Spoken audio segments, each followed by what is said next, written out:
Welcome, everyone, to the Avengenerds podcast, where we talk Marvel, DC, Star Wars, and more. I'm your host, Will, and with me are my co-hosts, Peyton and Torin. Hi, guys. That was Yo, awful. what's up? Shut the Okay. fuck That up. was awful. Dude, oh my, Good lord. dude. Yeah, well, I mean, I was shitting myself, actively, physically shitting myself while I did it, so I'm kind of impressed that I did it. You know what? So- I guess with that context, I guess you didn't do half bad. Yeah, pretty good at my thing, my job Yeah. that I'm not getting paid for. Yeah. No. But okay, that's another. Yeah, we do this. conversation. We do this for the good of the people. But yeah. So yeah, Will's still here, I guess. How's it going, everyone? How's everyone's week been? It's okay. Pretty good. I'm just getting into Warhammer. So I'm poor, but I'm working on I'm like fixing up my camera that I got, which is cool. And I'm getting back into photography and writing a script again, which is fun. that's awesome. So news. I'm just kidding. I don't know. Did you all watch anything this week? Oh, I did. Torin? Definitely not Andor. That's just It's boring. annoying. Oh my! Boring. So annoying. Dude. Dude. People Are you keep done? saying it's the best thing since Empire. It's like, nah, that was the Rise of Skywalker for real. No, I'm kidding. What I watched this week, I watched Glass Onion, a Knives Out mystery. It's good. I liked it. The first one is superior. That's all I gotta say. Then I watched Prisoners with Hugh Jackman and Jake Gyllenhaal. And that was amazing. That was amazing as well. And Paul Dano was in it. Oh, Prisoners. Yeah, the scene where he like smashes the sink. Yeah, that was really good. Great acting, great story. Everything tied itself together.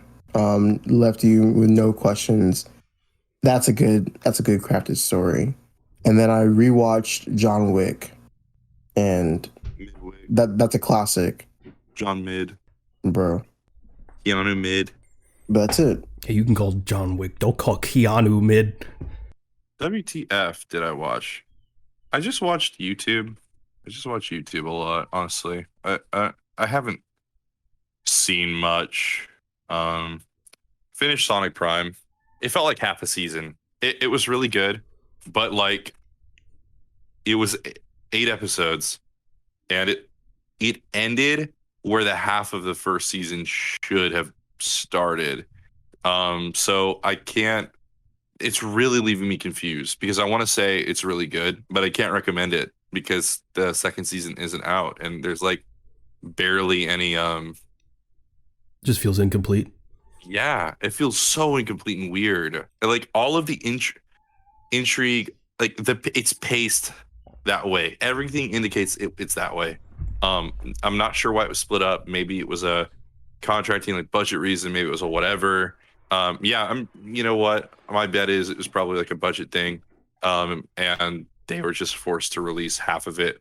Netflix is probably waiting to see, whether or not they want to renew it, which sucks because Netflix is one of those like they're such an unlikable streaming service in the sense that they don't give anyone what they want. Like they don't renew the shit people want, except for Wednesday, which obviously they would. Still a surprise because MGM owns the rights, but they did renew Wednesday, which is awesome for the people who liked it. But like I don't know. I don't fully expect them to renew Sonic Prime. I just don't. So that's why it sucks. That's why it's kind of like I can't. It's hard to let myself feel anything about it. I'm compartmentalizing it in this like storage cabinet in my mind where it's like I just sure I have an opinion on it. Sure I enjoyed it and I'd like to see more, but I'm just not going to feel excitement about it right now because I just know it's at risk of getting canceled. That's just that's Netflix, isn't it? Yeah. They keep canceling shows after one season and giving them a chance. Yeah, and then like they ended up like releasing like shitty rom-coms. like the 8th sequel to All the Boys I Loved Before or some shit. The only time they renew something is when it's like a massive hit. Yeah. It's so crazy. I mean, even the stuff that's like no brainers to renew. Again, Wednesday would have been a no brainer. It would have probably gotten the green light to renew way sooner than I believe it was yesterday. It would have gotten the green light to renew way sooner if there wasn't all of the behind the scenes drama with Amazon owning MGM. And I think, I don't know, again, it should be like a no-brainer or whatever, but Netflix is just like really weird. They barely have anything. Like, I know Wednesday and Stranger Things are some of the biggest, like right now, like in our current, time, they're really big pop cultural with things with huge influence, right? Like everyone has seen, most people have seen at least one episode of Wednesday, and most people have seen Stranger Things, at least in America. So it's like, I haven't seen either. Yeah, I watched the first episode of Wednesday like 5 times, and it bothered me, and I only watched season 1 of Stranger Things. But my point is, they're like some of the most biggest numbers, like streaming items out there, but like that's all Netflix has. And then Cobra Kai, and then nothing else. Like everything else that they start, they just cancel. And animation like is fucked, especially, but it's also fucked across the board with most streaming services. Sandman could have been something, and it's probably still getting a season 2, but after that, because of David Zaslav doesn't seem to want to do business with Netflix, it's probably going to get canned after the second season. Well, I played finally after like 4 or 5 years. I played through the 2018 God of War game.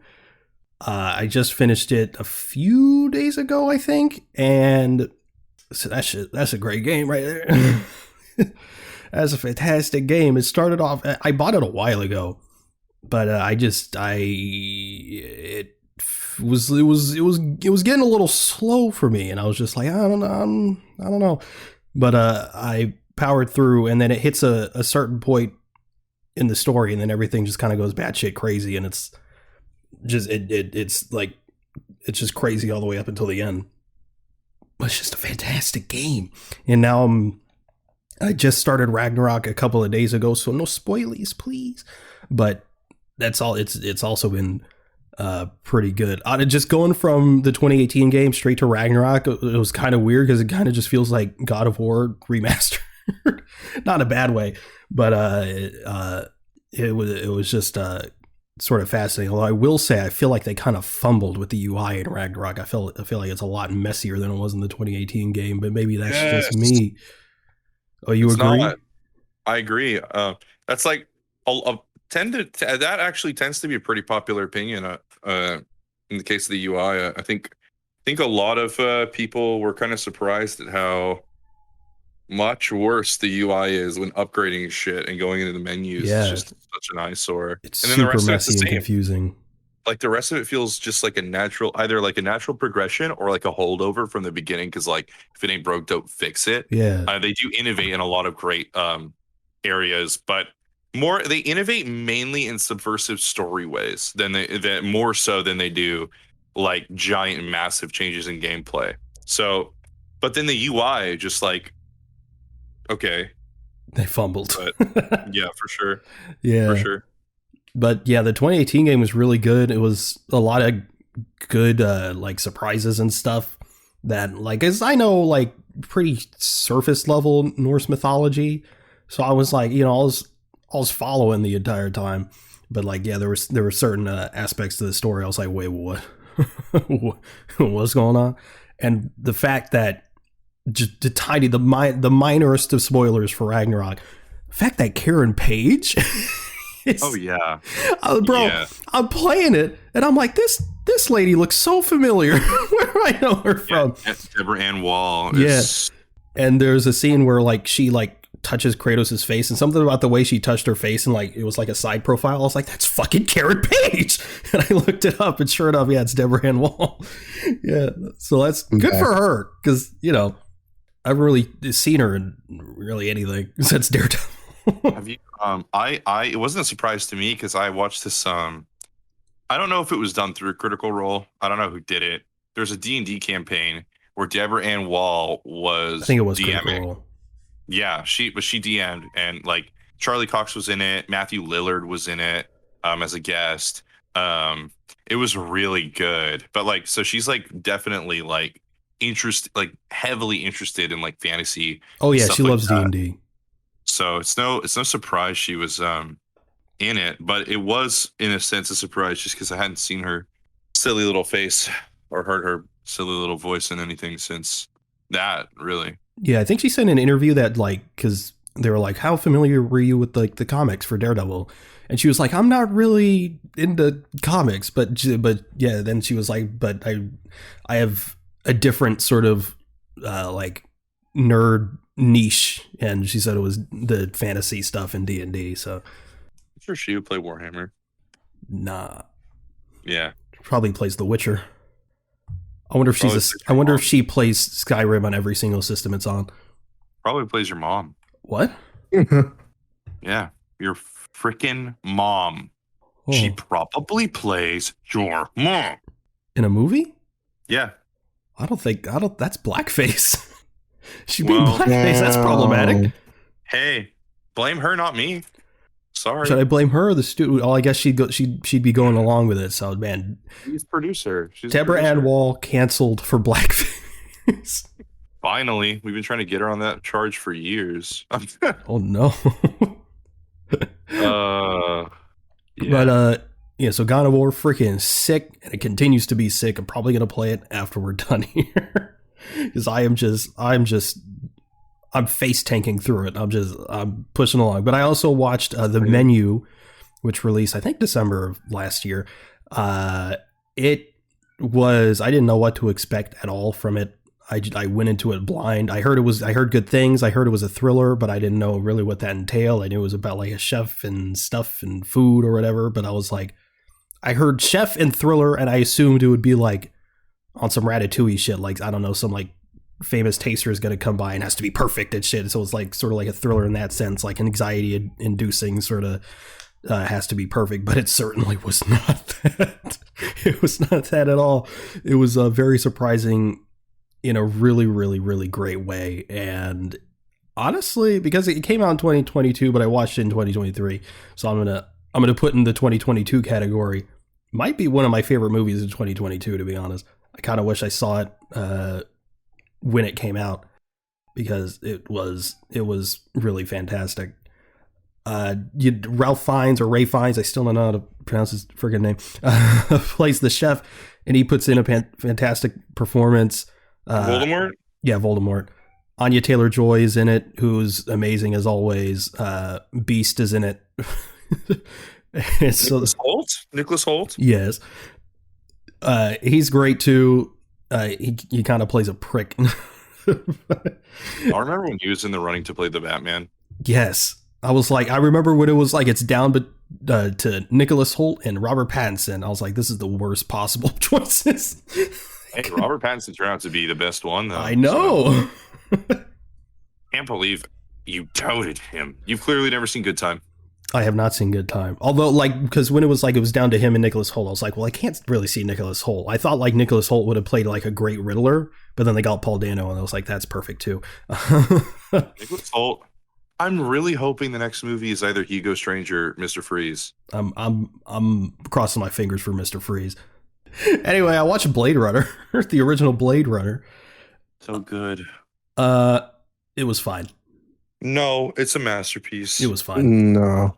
It's literally a visual, story, thematic masterpiece. It was impressive for 1982. Okay, so and on Star that Wars. And on that level, I respected it, and I was like, this is very cool. 2049 is better though. But story wise, it started, and I was like, this is pretty cool, and then it got really slow and really boring, and then in the last like 30 minutes, I was like, this is very good. Well, I don't know. I think it was slow with like an intent. I wouldn't. Oh, I don't know. But I do think 2049 is better. I know that's an unpopular opinion, but Torrin and I share it. That's an unpopular opinion. Right. Yes. Really? Mm-hmm. Yes. I've only the only people I listened to have said 2049 is better, so maybe I'm just on a different side of the internet. Oh, maybe. But because I also watched 2049, and it's definitely better. It's definitely better. It's more interesting, has better ideas, better paced. Everything's better. I don't think it has better ideas. I think that it's just more. I think they're more immediately relatable. I feel like Ryan Gosling's in it. So oh yeah, bonus points. You mean Obama? But you mean Black Panther? But it does lose points because Dave Bautista is not in it enough. Yeah. Yeah, Dave Bautista is honestly a lot. No one really gives him a lot of credit, but he is actually a really good actor, I think. Yeah, there's a whole, the debate going around of like, who's the best wrestler turned actor? And it's definitely Bautista. It's definitely Dave Bautista. For me, it's Cena. Yeah, for me, Cena. Yeah, that's. I mean, yeah. I agree with that as well. But everyone can agree it's not The Rock. Fuck no. I like how. Do you see Dave Bautista just threw slight shade at The Rock? Oh yeah, no, I did. That was so funny. I don't think he meant it that way, but it certainly sounded like it. I just think it's funny that both of like when The Rock didn't even cross my mind when he also said Dave Bautista. I got like, well, what about John Cena? Those are the two people in my head that I thought we were talking about. And then I realized, oh yeah, The Rock exists. Because he said something like everyone was like, "Am I going to be the next Rock? I don't want to be the next Rock. I just want to be a good fucking actor." Life. Like, damn. I don't think he meant it like that, but he definitely didn't mean it like that. But it's so fucking funny. Well, dude, I'm sorry. Dave Bautista is instantly better. Okay, Dave Bautista could do Black Adam, but The Rock couldn't do Drax. It's true. I'm going to say it. Drax is legitimately a really. I think it requires kind of a deft hand to play and a specific person to play.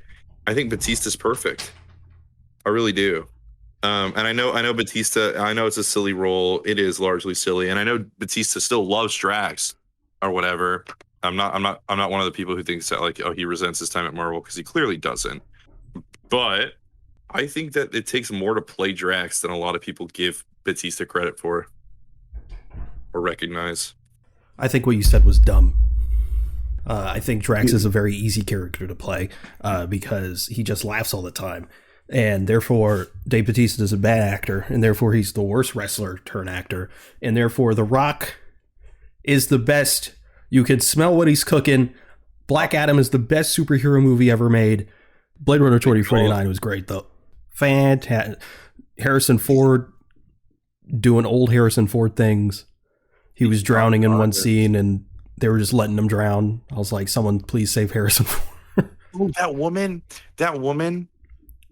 in 2049, the one who like kills the police chief and like is basically the main. Yeah, she's so scary and hateable and cool. And I love her. What was she?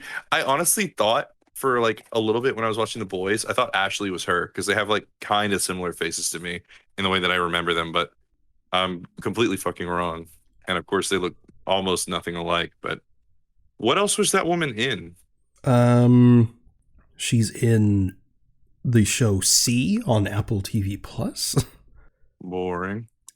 She's in other things, probably. Yeah, probably. Okay. Thank you. That was really enlightening. It was. I'm looking at her IMDb, and there's nothing that I don't think I've seen her in anything other than Blade Runner. I've seen her in, Ana de Armas. She has a nude scene in Blade Runner. She does indeed. Yeah. She's gotten nude a lot recently. She has indeed. I mean, if you got it, full on it, Queen. There's a lot of things. There's a lot of things in both of these Blade Runner movies where I think I'm thinking too hard about it. I'm like, how the fuck does that work? What's the technology? How? You definitely are. No, it's more about it's more thematic than it is anything else. I think like the minutia of it should. I mean, yeah, like you're not wrong. Okay, well, you're not wrong for obviously considering in the first movie, he takes a regular ass photo and enhances it like a million times, and somehow gets a picture of a girl's tattoo, like on her face or on her face or like on her neck, and like and he tells like the computer or whatever to like move, and it moves within 3D space within the 2D. It makes no sense. It's AI. AI could do that. No. What's next? What's next? What? Oh yeah, what the news of the week? Yeah. Yeah, the news of the week. Time codes in the description, whatever, who cares? Wakanda Forever is going to start streaming on Disney Plus February 1st. Woohoo! Can't wait to rewatch Depression. The Namor movie. Yeah, the Namor movie. Star Wars news. Ubisoft has reiterated that they're working on their open world Star Wars game and has teased a first look coming sometime this year. And this is according to Insider Gaming. It's rumored that the Ubisoft Star Wars game will boast a fully open, seamless universe akin to that found in No Man's Sky. In the game, players will be able to jump between systems, immersing themselves in a vast galaxy bursting at the seams with activities. Sounds like they're gonna be using the engine they're using to. I mean, if that's the case, this is all speculation, not confirmed. Beyond Good and Evil, I know that's a Ubisoft thing. I just will also believe it when I see it. Yeah, I would be excited, but coming from Ubisoft, I am skeptical to say the least. I saw someone say on Twitter when this was like tweeted about and whatever, someone said every planet's going to be $25. Yeah, Ubisoft, they're just like, it's not even like, they're really weird. I don't think they're like, even looking at like their best games, they're very still like not polished enough. Very, very much like, they seem very like factory made formulaic, like Watch Dogs, even though they innovate in some ways, like in like 2 and then Legion, they're still like fairly good. They're just like fairly good. They're not like amazing or whatever. Assassin's Creed Odyssey, excuse me, same thing. It's one of their better games, but like it's not amazing. Like, and they kind of did well with Rainbow Six, but it took years for that to actually like become like what it is now. Yeah. So that game came out over 5 years ago, and like yeah, it came out in 2015. Yeah, it's only not just now. I think it was like a year or 2 years ago where it really like hit its stride. Yeah, and like even then, like the updates were like it was supposed to like help fix the game. It made it even worse. Like Operation Health to this day is like still like one of the biggest memes of Rainbow Six, because like of course that was supposed to be like an update where like they're gonna fix like just the hit boxes and like the registration of the shots, and it made characters just like massively like OP and like just horrible. So yeah, and even then like some of the Rainbow Six updates are like not even like the best. Like it's still like always something with like an operator or like still like hit registration and stuff like that. It's bad. So yeah, so like when they were talking about making a Star Wars game, like I mean, it's like they can make decent games, but they don't really have a game that's like incredible. They don't have their own like The Last of Us or Uncharted. They don't have their own like massive IP. They're not Insomniac. They don't have like a Spider-Man, or they like they don't have their own Halo. I mean, I guess you could call Assassin's Creed that, but even then, like each game is like diminishing returns, and they don't have that like. I mean, they have a couple. They have Far Cry 2, but even that, like again, diminishing returns for each game. And I think they have made like a conscious effort to like improve. Like the Assassin's Creed games, took a step back, and apparently they're taking more time with it. So I mean, it could be cool, but I don't know. I'm very, very, very skeptical. But more Star Wars games to come out that aren't from EA, I'm still down either way. Dude, what is this, 2016? Yes. That is an old one. Oh, we should bring back Ponage. No. We should bring back swag. Get rid of Riz. I say swag all the fucking time. What are you talking about? Bring it back. It's alive, baby. It's alive and well. Torn has so much swag. Torn has so much swouse. Torn has what I would call the exaggerated swagger of a black God. Can you? Did we ever find out? Like, did anything happen to that writer? I don't know. I have no idea. But like that's like maybe he should get a raise because he did give a gift to the world. That video is like disliked heavily. That's awesome. But I didn't think that was like real until like I looked it up and I was like, wow. Yeah. It's so silly. Exactly. Moving on to some DC news. We got a bunch of news for the Flash final season. Keenan Lonsdale will return as Kid Flash. David Ramsey will return as Diggle. Sendil Ramamurthy will return as Bloodwork, and Stephen Amell will return as Green Arrow in the final season of the Flash. So I hope this is peak. I really hope so. I hope so, but you also got Chillbane. Oh my god, dude! Who wants Chillbane? Literally no one. God, it's such a horrible decision to even bring him in the show. They know it doesn't work, and they're just like, you know what? We're gonna prove them wrong, and then they prove us right. But Keenan Lonsdale, Kid Flash, cool. Like, I mean, they're clearly bringing out all the stops. Diggle, freaking the fact that Bloodwork is coming back is really exciting to me because we talked about that not too long ago. How Bloodwork was like the last good thing. Yeah. And even like Keenan Lonsdale teased that like Wally might get blue lighting. Oh damn! Yeah, he did it on his Twitter. That'd be pretty sick. But of course, Stephen Amell's the big one because he's dead. So I don't know how they'll do that, whether it's a flashback or some vision. I don't fucking know. Barry's gonna screw up the timeline again. True. Spectre. Yeah, but that's boring. I want to see him with his bow and arrow. Spectre is so much infinitely cooler than Arrow. I don't give a shit. He's Oliver Queen. I want to see him as Green Arrow. I want to see him suit up in a freaking hood and shoot some arrows. This is literally the final thing for the Arrowverse. They got. I mean, come on. You said you wanted to see him suit up in the hood. Come on. don't reverse this back on me. Because of course I want to see him in the hood and shoot innocents.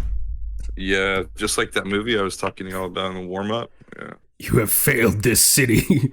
That's really fucked up. Oh, I don't know. He's a privileged white guy. Are we surprised? Ben Shapiro would like that. He would. It's right up his alley. This is according to Variety. Some Warner Brothers Discovery execs are open to continuing with Ezra Miller as the Flash, as they have kept themselves out of trouble since starting mental health treatment. So wait, I have something to say. So I just want everyone to keep in mind, this is what the execs want. Execs also reportedly wanted Henry Cavill back, but it's in Gunn's hands and Safran's hands. You know what I mean? Exactly. The execs can want whatever they want. Doesn't mean we're gonna get it. My money's still on full reset. And if I'm wrong, I'm wrong. But what I really think is happening is that I think they're intentionally like leaking things like, yeah, we still want Ezra Miller, and even James Gunn was like, I haven't heard anything about Ezra Miller. Bullshit, he has. They probably just told him, hey, don't say anything because we want to like still sell the movie. And if we're like, yeah, we're getting rid of Ezra Miller, as an Ezra Miller Flash movie's coming out, no one's gonna give a shit. So yeah, I think they just want to sell the movie. But then once the movie's out, James Gunn's gonna be like, yeah, fuck this guy. Yeah, I really doubt we're gonna be seeing them. Yeah, Ezra Miller's definitely out. If James Gunn keeps them, ooh. Yeah, no, that would be like one of those things. Because like, I would definitely. He's my favorite creative mind in the world, besides like Serge Tankian, who's like the lead singer of System of a Down, whatever, and Hideo Kojima. Okay, I like the three of them. If James Gunn did that, I would be so confused and upset. Yeah, I don't see him doing that, but yeah, it'd be a yikes. That would be a Cracker Barrel thing for him to do. Tor, do you want Ezra Miller? Hell nah. Why not? They're only a criminal. I don't want them. You remember the interview where Ezra was like, "I'm criminally excited to be part of the Justice League." Literally. Did you guys know? Just random side note. Did you guys know Bella Ramsey goes by they them pronouns? Who's Bella Ramsey? She they. They're playing. Immediately. I know. Sure. They're playing Ellie in the Last of Us series. Oh, Bella Ramsey, the one who said the clickers are beautiful. They have a beauty to them, and that's why they're scary. Yeah. Okay, well, now I know they go by they them pronouns. Thank you for that. No problem. Yeah, I'm not gonna, dude. Science, come on. Science says that's not true. So, oh God, we all know that. It's true. He's not wrong. This is according to Variety. The plan of DC Studios co-heads James Gunn and Peter Safran is described as a, quote, broad but not blanket reset where nothing is ruled out. So they are keeping Ezra Miller. No. Oh my goodness. No, but apparently there's a bunch of shit, because the Variety report also stated that Wonder Woman 3 isn't in their 3-year plan, and then James Gunn said that's false. What I'm thinking is with Gal Gadot. Bravo blanket, in my opinion, means Bravo not blanket. Sorry, the not blanket part. I think the stuff that isn't getting reset is still going to be Elseworlds. I think that's probably how it will be. I don't think that stuff will be canon to our main core DCU. I think it'll still be called DCEU, or that'll, you know what I mean? Because Gunn and Safran made a pretty big deal. The first thing they did was rebrand to DCU. Yeah, people are so focused on the new DCU that people are forgetting that he did say that they are actively producing Elseworlds content. So, yeah, whether the Wonder Woman, although they were talking about 3-year plans, so maybe that does have to do with this DCU specifically. We still don't know exactly what he's going to announce, whether he's going to announce only the stuff for the new DCU or all the stuff they had planned, both DCU and Elseworlds. So, I mean, obviously it remains to be seen, which is still planned to be released. A few of those announcements are still planned to be released this month. We still don't know when, though. And I also wonder how they're going to do that, whether James Gunn is just going to be like, hey, this is happening on Twitter, or they're going to do a little mini event. I don't know. But yeah, a broad but blanket reset. I think that means obviously we're not getting Ben Affleck Batman. We're going to get a new Batman, new Superman, hopefully a new Flash, new Aquaman, probably Jason Momoa's Lobo. But just based off James Gunn's comments, maybe we're going to still see Gal Gadot as Wonder Woman. We might still see some of the Suicide Squad crew, like Margot Robbie as Harley Quinn and stuff like that. So I think it's probably mostly going to be a reset, but there's just going to be a handful of things that will remain the same. But I doubt it's probably only going to be the actors. No baggage from the other universe is probably going to carry over, which is kind of a shame for Harley Quinn, because with the Suicide Squad and Birds of Prey, I mean, those were, but at the same time, we barely got to see any time with her and the Joker, a good version of the Joker. Yeah. What do you mean? You're saying calling Jared Leto good. Shut up. You are. No. Why are you calling him good? Why are you calling him good? He's horrible. Hey, you said we barely got any time to see him with a good version of the Joker, implying that the Joker is that good version. That Jared Leto is that good version. I don't think that's what that implies. The math ain't mathin'. But yeah, but that is pretty much the news of the week, which means it's time to move on to our topic, which is dumbest controversies. Finally. There's a lot of these. So, I mean, there's so many of these. We could do a part 2 to this at some point, but yeah, we certainly got some. So, Will, why don't you start us off? Oh, okay, I'll start. This one is not the hugest one, but it's one that's been on my mind. The controversy, it's a really small one, is really stupid, surrounding Lightyear and how so many people just flat out refused to see it because Tim Allen wasn't in it. Oh, I thought you were gonna go with the gay kiss, but you went with the dumber thing. No. That too. It's all dumb. I mean, the controversies around that movie. No, yeah, I feel like a lot of people just bad faith criticized Lightyear just like out of nowhere, just because they were conservative and they wanted Tim Allen to be in it, or because they didn't understand the concept. Or the concept. Yeah, they weren't willing to get with the concept. And I personally did think the movie was. I know a lot of people saw it and they still didn't like it. That's fine. Personally, really liked it. But even if I didn't like it, I feel like it's at the very least worth it to give it a shot, and not just like. You should be judging this content based upon its content, not based upon like context surrounding it. You know what I mean?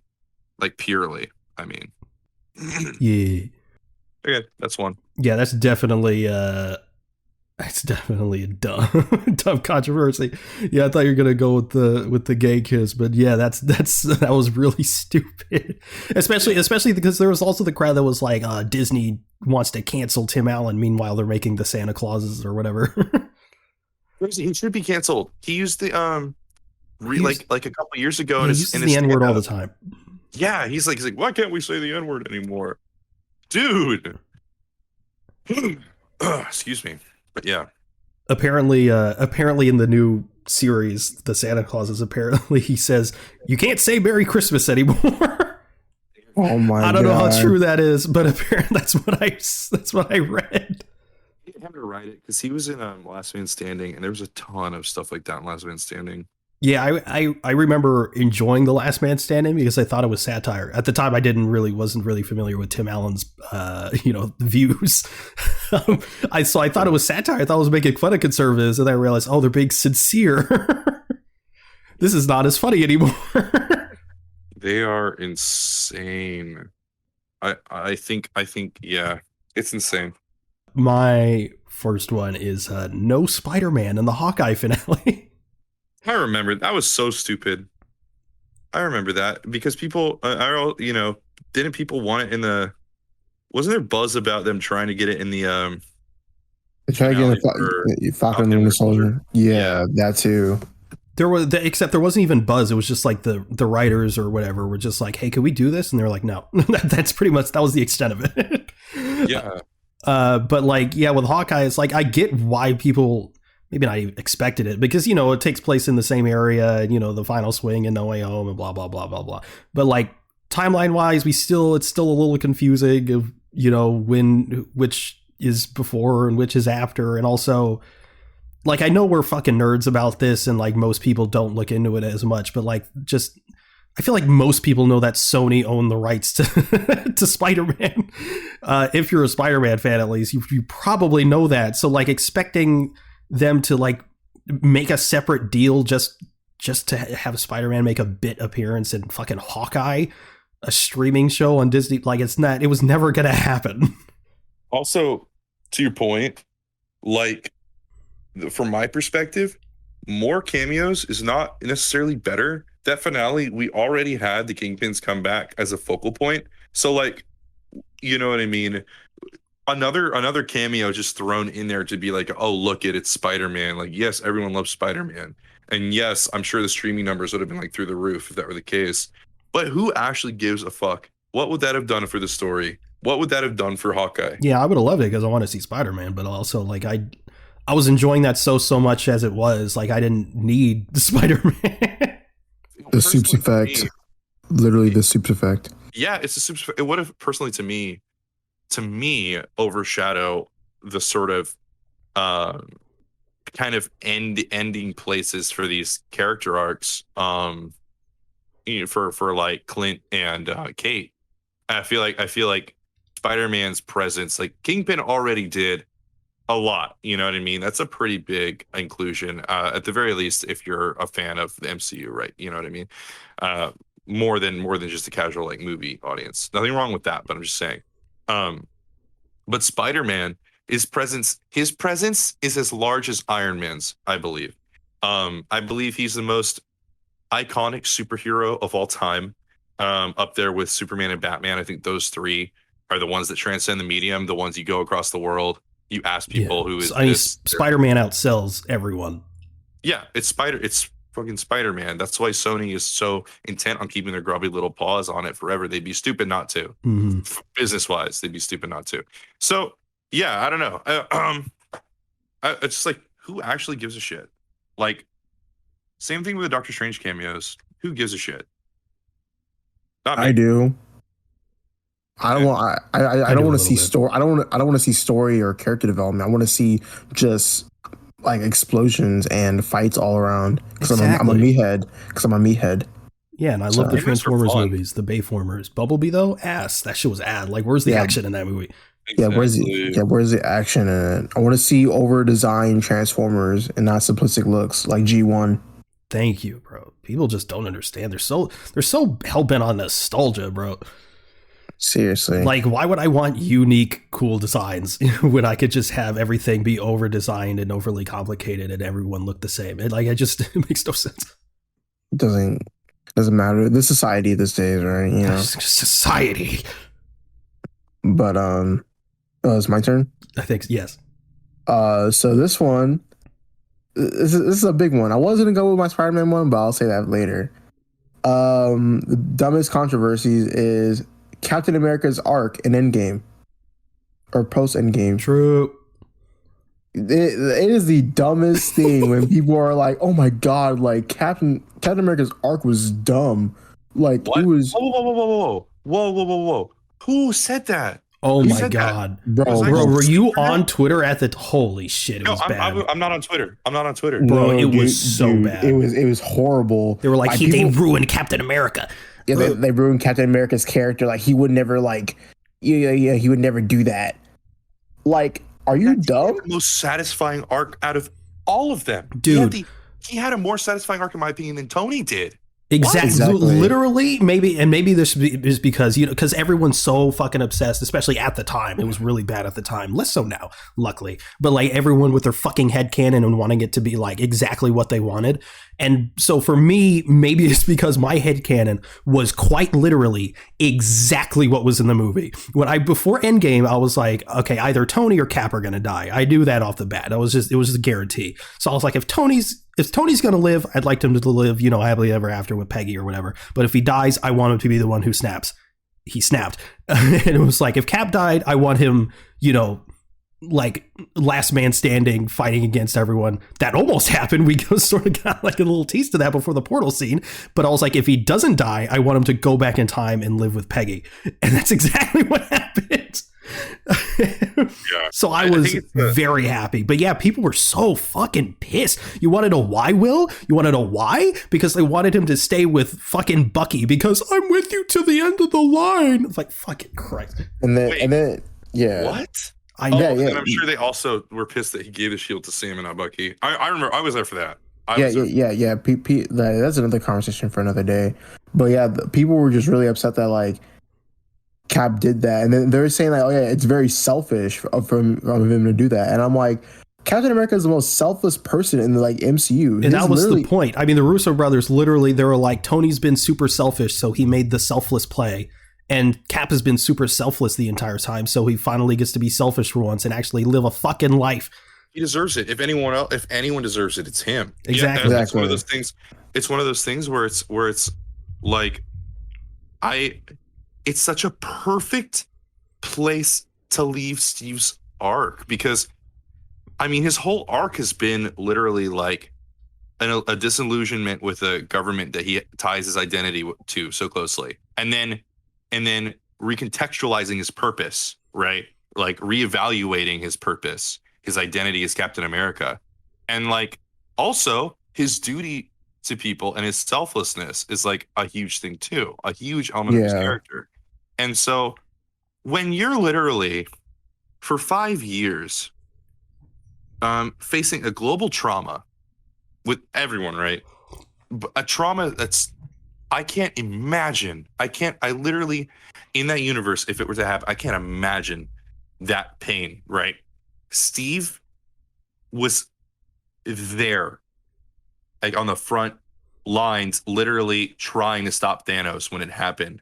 And he held his ground for a surprisingly long time. That part in Infinity War is one of my favorite parts in the MCU, by the way. Him literally pushing back against Thanos. Yes. Right? So cool. That was literally like, I get emotional. Like, yeah, it's amazing. So Steve, like, he was there. Okay. So not only is he processing so much grief, trying to just like move forward and move on from the blip or whatever, he's kind of processed a lot of that already. Then the chance comes to bring everyone back, and he tries his hardest to do it. And I'm sure that was painful for him as well. And so, like, I would be done too. That's a lot of living. That's a lot of living to do. You know what I mean? But also not a lot at all. Like, not in the way that counts for him. And you also have to think of it from a practical standpoint, because like people are like, oh, Cap would have been fighting forever until like blah blah blah blah blah. But also, this isn't a comic book. These actors do get older and they want to do different things. They have contracts. They have families and lives. Like he'd have to end at some point. Yeah, and also, well, it's something that like it's even hinted at in Age of Ultron. Like it's something that through his arc, at first he's scared of it, a life without he believes his purpose or his duty or whatever is to keep fighting, right, or whatever. And he's scared of a life without the war to fight. You know what I mean?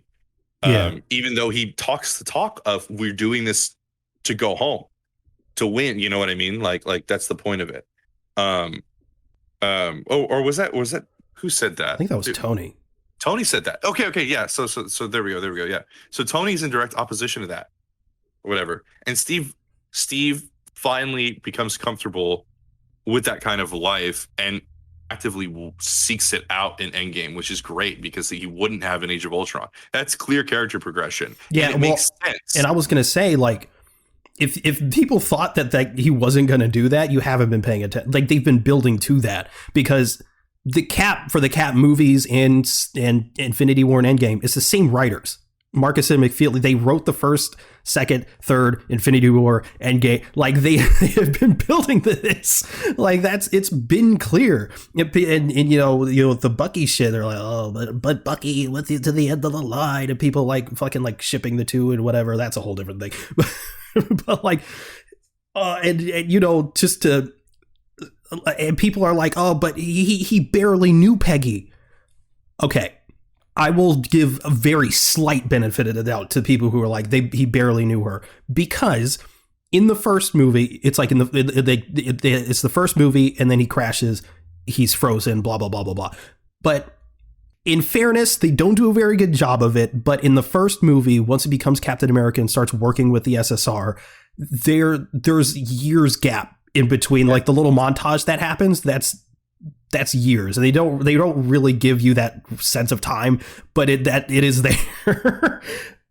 So they have known each other for quite a while. I mean, even if they didn't, I feel like imagine, like, have you ever?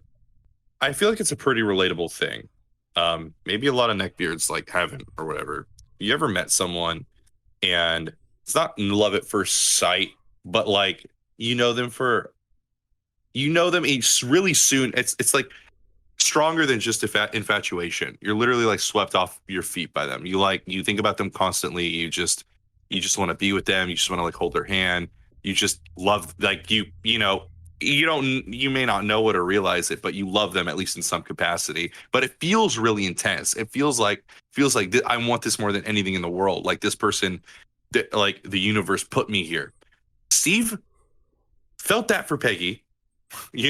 Like, I think it's an easy thing to infer. I think it's a fair thing to infer that even if there wasn't the time gap or whatever, the montage, I would still say it's safe to assume Steve would feel strongly enough that he would want to go back there and have the thing that he was literally, when he woke up, he thought he woke up in a world where that would still be possible initially. And then to be ripped out of that, right?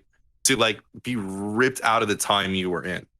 All those opportunities are gone. So, I think it's like such a safe assumption that he would do that. People also don't use their fucking critical thinking skills, because people are also like, why would he go into the past? Because he goes back to he either goes straight back to like when he crashed, so maybe like the late 40s or maybe even the 50s. I think it's the 40s though.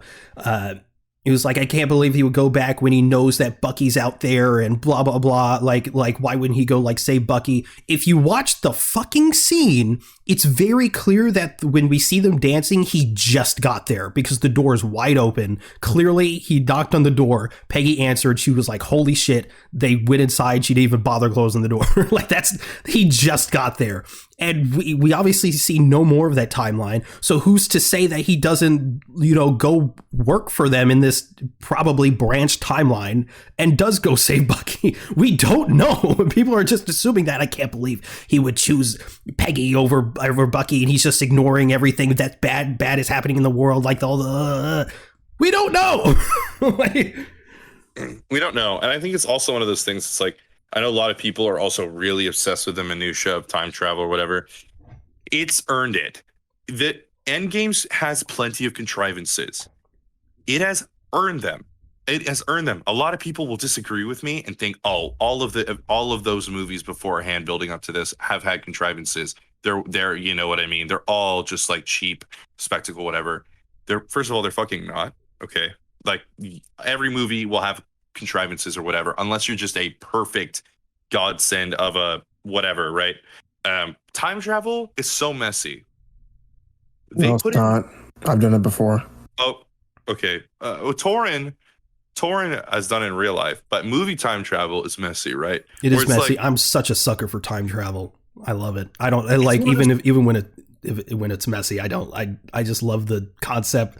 I just love it. This character. Here's the thing. It's like the character comes first, right?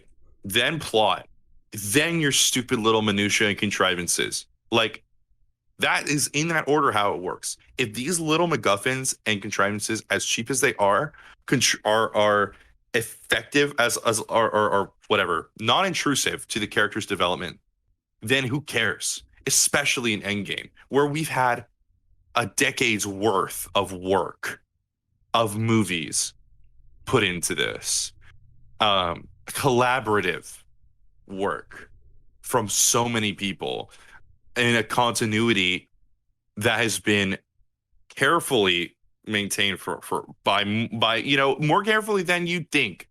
Hollywood would do that. I think they earned it, like 100% earned it. So I don't know. A lot of the weird criticisms for Endgame, like the only thing I could say is like it's visually really bland in a lot of scenes. That's it. That's just the Russos. That's just the Russos in their general. That's just their style. You know what I mean?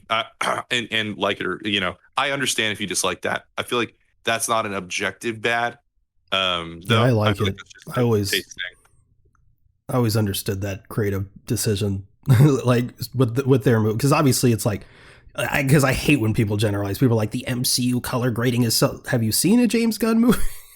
Oh yeah, look at the Guardians of the Galaxy 2. It's just the Russo style. It's just the yeah, and I feel like it does make it feel. I think for Endgame and Infinity War and Civil War and Winter Soldier, it works amazingly because these movies are so grounded and the trauma and all of that stuff is so especially in Endgame and Infinity War's cases with the traumatic element, that is so much more felt to me. Exactly.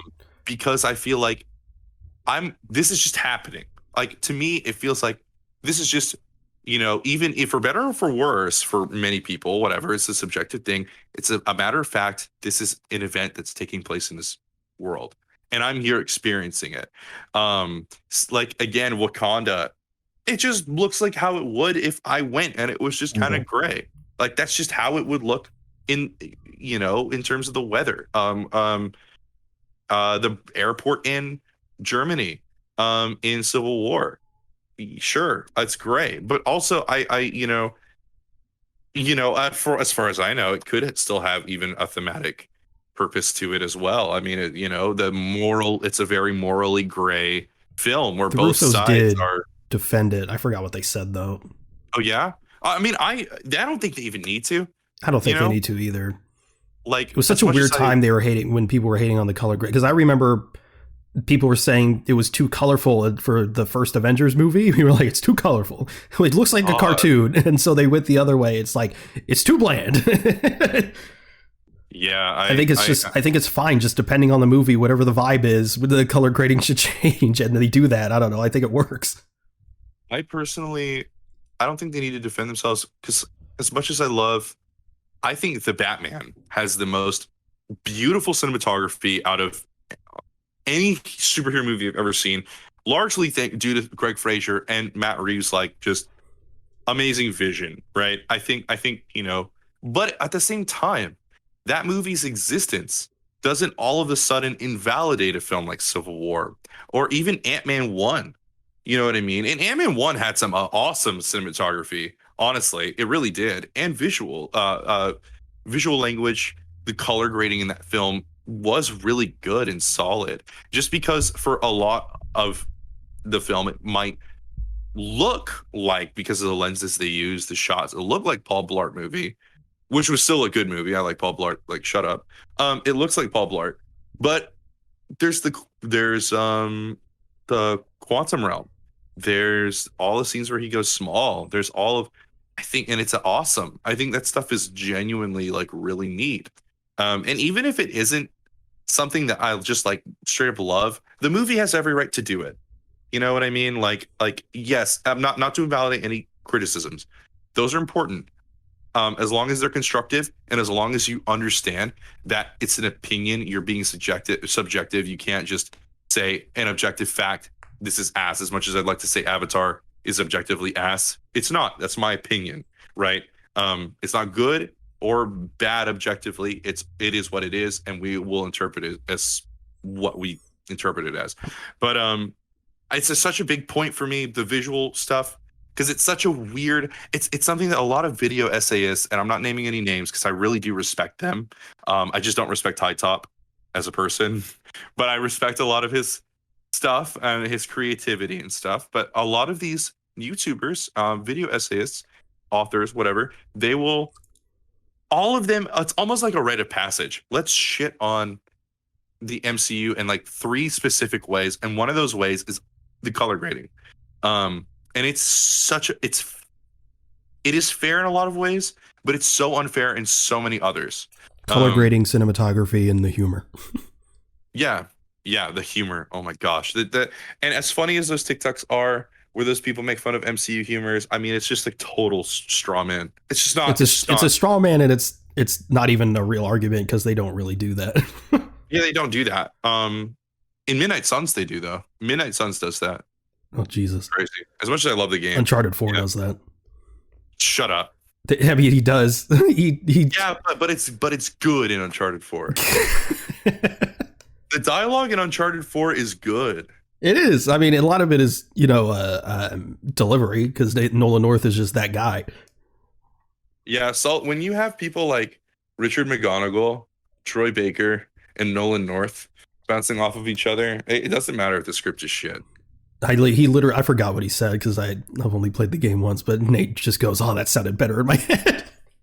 Yeah, but okay, it's different. I think it does come down to delivery. It does come down to delivery, but also, like, they're cliches, but it's not that fucking bad. Uncharted, the point is, it's full of cliches. It reminds me of like Indiana Jones. I mean, yeah, it's a ripoff. Yeah, I mean, it's basically like a big old trope fest. Parody. Yeah, and parody with a lot of like neat little subversions and genuine drama, tension, and emotion. It's really good. But yeah, this sorry. Is about Captain America. Huge thing.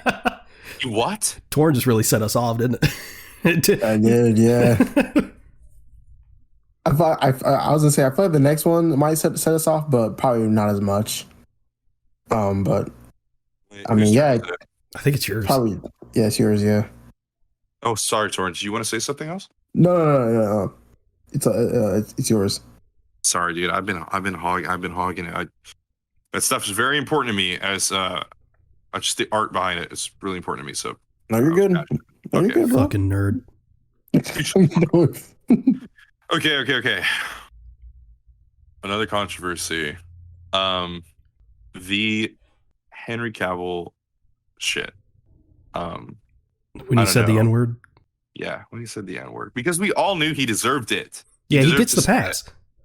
He had the pass. No, actually, I don't even know. I think I had one, but does someone else want to like throw me a bone? Wow. I was really excited about this, but Well, keeping in line with She-Hulk. Oh, what about She-Hulk. it? Everything? Yeah, everything. Yeah, I literally wrote that down. I literally just wrote She-Hulk. In the MCU. Yeah, the whole MCU shit. Wow, that is a mine of content right there, guys. The MCU, it's real.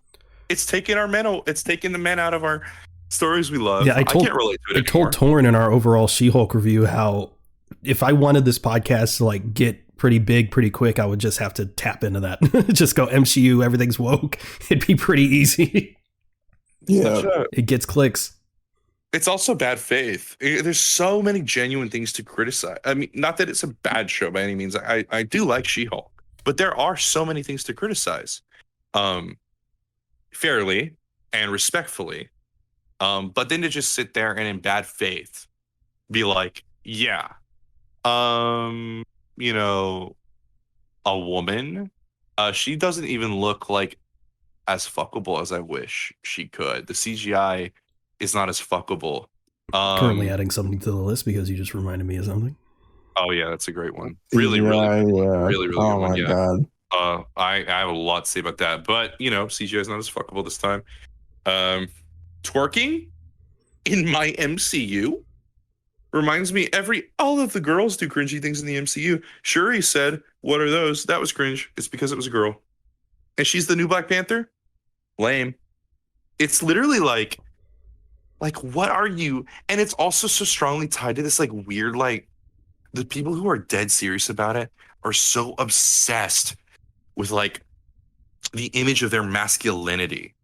And I also said in our review how the same people who are so mad about this are the same ones who are like jerking off to like Rule 34 She-Hulk.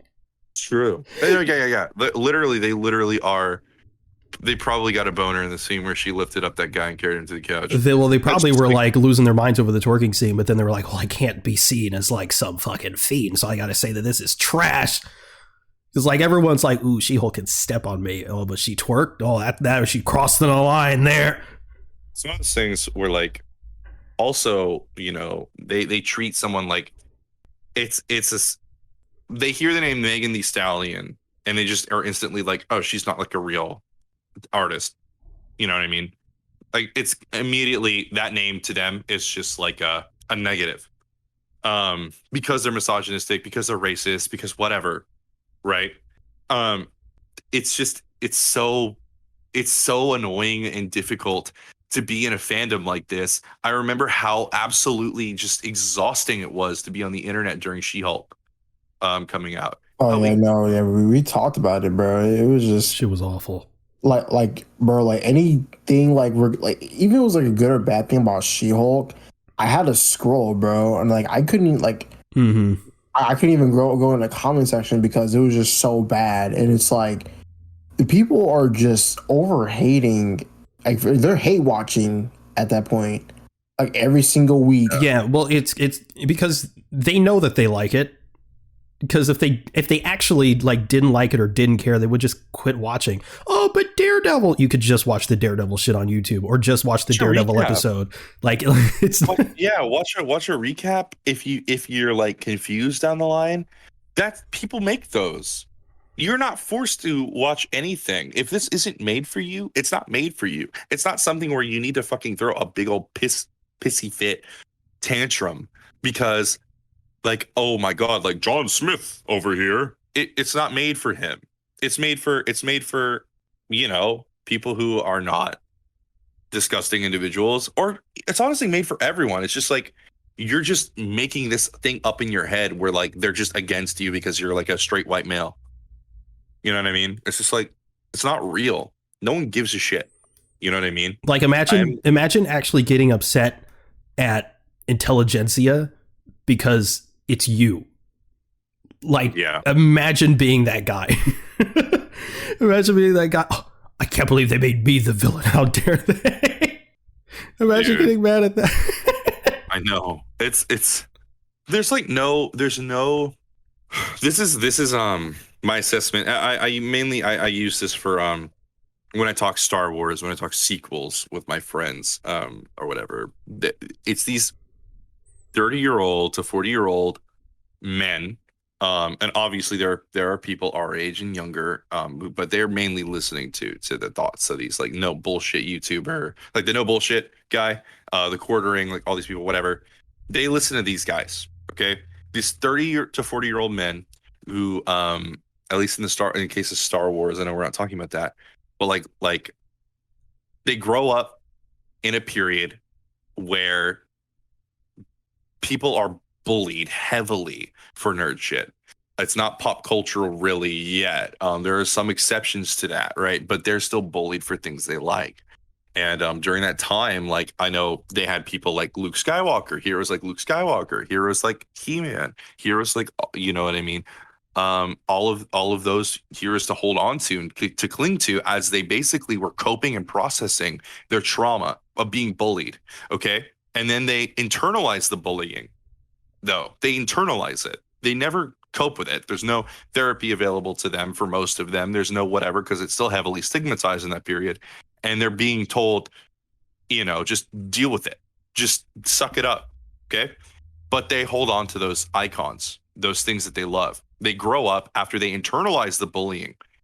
And then now they're inflicting that like internalized behavior that they witness, they internalize it, they're projecting it back onto everyone else, whether it's through gatekeeping, whether it's through whatever, MCU bullshit, whether it's through I hate the woke shit, you know what I mean? And because it's they're at a point where they were in a time where critical thinking was not taught. You and me, and Torin, and everyone, hopefully, if you're my age, I'm 22.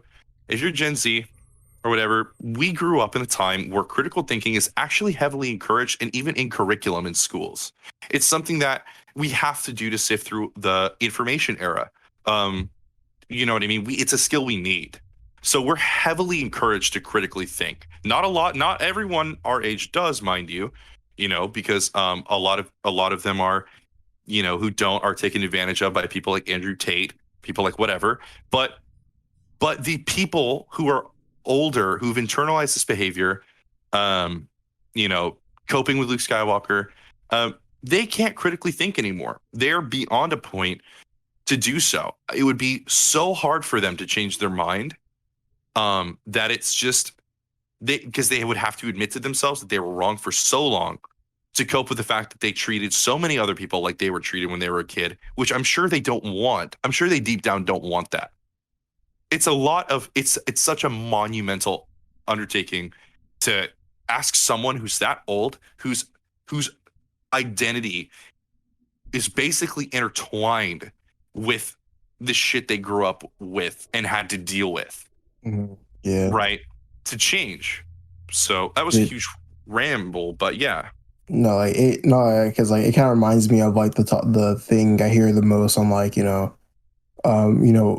anime Twitter and stuff like that. It's like the talking point of like, oh, like I got bullied for watching anime, and like the rebuttal to them is like, oh no, like you weren't bullied for like watching anime. You're bullied because you're Naruto running in the hallways. Even then, that doesn't warrant them from being like to get bullied. And I'm pretty sure people who said that are the bullies themselves, Yeah. And it's like the people who usually did watch anime and like read manga, they didn't do anything. Like they were just, people who just wanted to be in peace, and they still got made fun of for that. But now like anime is like a big thing now. Then like people just like forgot about it. So it is a cycle. Yeah. Thanks to the Black community. I mean, yeah. Pretty sure. I mean, they certainly help normalize it, because a lot of the anime, that's a lot of the Black community. Yeah, for sure. like like they all grew up watching like Dragon Ball and like Naruto and like Toonami. Toonami was like a big part of that too. Mm-hmm. I love Toonami, but yeah, like I see that like almost all the time. It's like, yeah, he's like, oh yeah, I got bullied for watching anime. Like now it's all popular, and like it's just a whole back and forth thing. But yeah, like people do not need to get bullied just for like watching like stuff like that enjoys that they enjoy. So I can also understand though, right? Like I can understand because it happened with me. I was bullied pretty heavily in middle school. I was like, It was okay, me. not to sound, yeah, it was, yeah, you were in my life. Yeah. I would apologize, but I don't regret it. It's okay. I'll do whatever you want. But no, but I was bullied, right? Yeah, I understand loving something so much, being bullied for it, and then when everyone begins to love it, feeling the need to gatekeep and feeling bitter because yeah, I can you understand weren't that too. you weren't allowed. Yeah, you weren't allowed the luxury of being able to enjoy it with other people. You enjoy it. You are, and then you also take pride in being the OG, but you feel bitterness towards everyone else who's just now hopping on. Like, first of all, like, what the fuck do you know? Second of all, I suffered for this. You know what I mean? And not to be dramatic, but that's kind of how it was with Deadpool for me. But then I eventually was like, it's who gives a shit? Like, who gives a shit? Yes, I was bullied. Yes, it was bad. It was really bad. It was a time in my life. It's a time in my life I really resent. Okay. Um, and I liked Deadpool before most people knew who he was outside of the comic community. And especially my age, right? People would walk around. I would walk around the halls. They see me shirt like, oh, why does Spider-Man have a gun? You know what I mean? Like they just didn't know. The Deadpool game came out. PewDiePie popularized it, and Deadpool even more. And then the movie Ryan came Reynolds out, right? and then test footage. Yeah, yeah. God, That I test still remember footage. when that test footage dropped. I'd never been more yes. excited in my fucking life.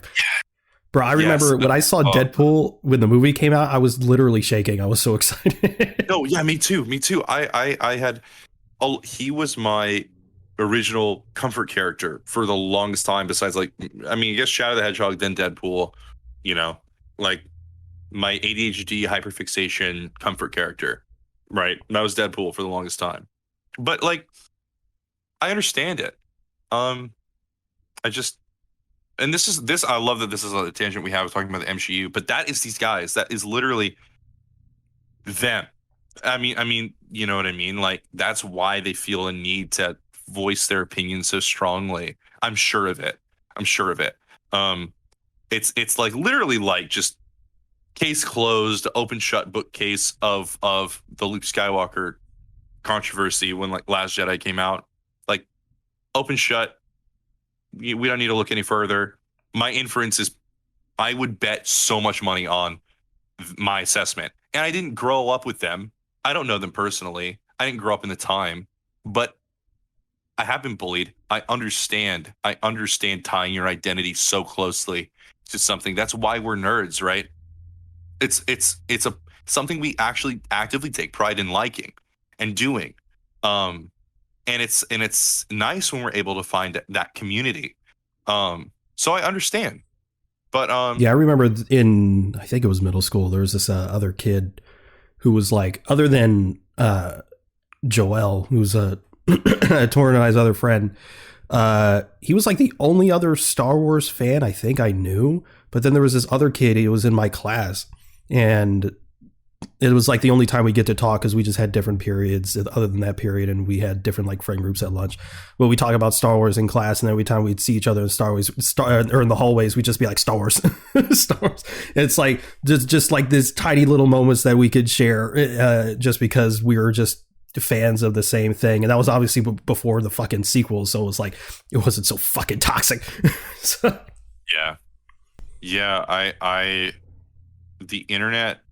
I hate to be that guy, but I really do think a lot of it has to do with the anonymity that comes with the internet, social media, how large of a presence that has in our lives, and like tribalism and how that affects community. You know what I mean? Like it to have like an other to pit yourself against with other people, it feels good. It just does. And people do that. And it's also way easier to just let yourself be angry, sit with that, right? It's literally an addiction. Yeah, yes. And when it gets you money too, like the people in charge of all of these like waves of, I'm like talking with my hands, I'm like really into this, waves of hatred towards all this stuff, it makes money. Even if you don't believe in it, I do think a fair portion of these people are grifters. If they're smart enough to make the money, yeah. I guarantee you a good like 80% of them don't even hate the stuff they're hating on. Yeah. Yeah. It's because they're smart enough to play these people to make the money. They understand, right? They're still terrible people, but you know what I mean? It's just, that's such a fucking yeah, but you know, thing. She-Hulk.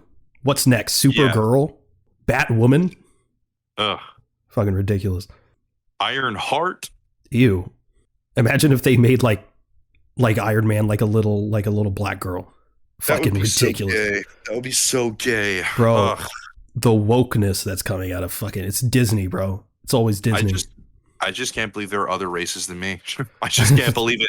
I don't want to. I don't want to. Everything's catered toward people of color now. Like, where's the stuff for the white guys?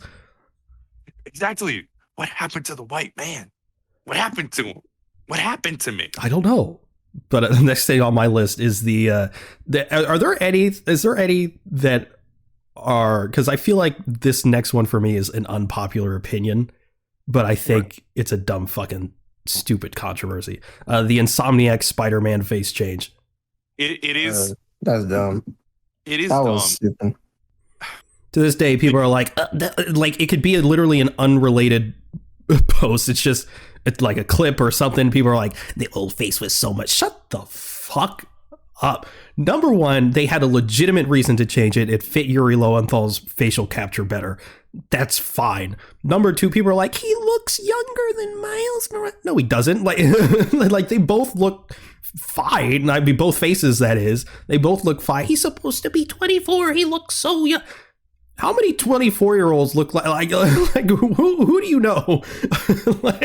like there's so many 24-year-olds, 25-year-olds that look just like that. Tom Holland's 25. I will say, I as much as I do prefer the original, but I also don't think I'd be saying that if they had just come out the gate with a new face. I think it's just one of those things where John Bobniak, he just has a very distinct face.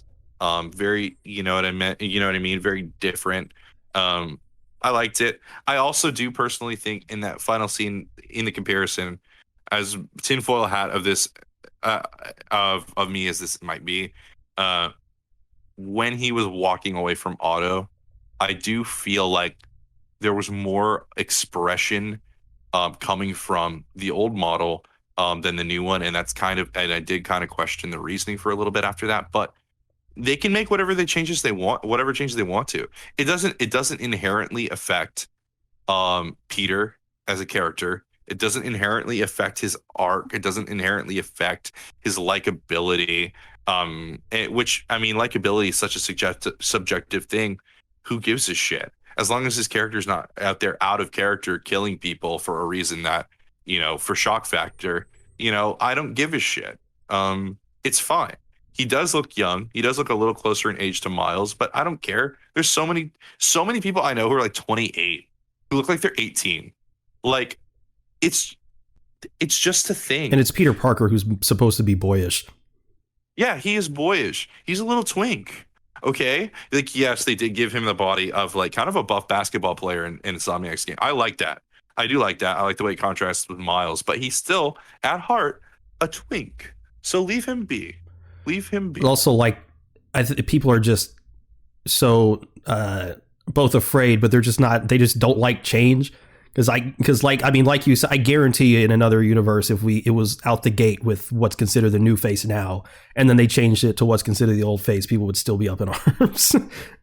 I think they just don't like change. But also, like, I remember when the whole thing happened, I was so fucking baffled by why people were so upset. There was like a side by side because, you know, people were making side by sides. Insomniac released like a side by side and whatnot, and it was like some still. I think he was in Otto's lab and he had the lab coat on. It was the old face and the new face. And I went to people who obviously knew who Spider-Man and Peter Parker was, but had no idea about the situation.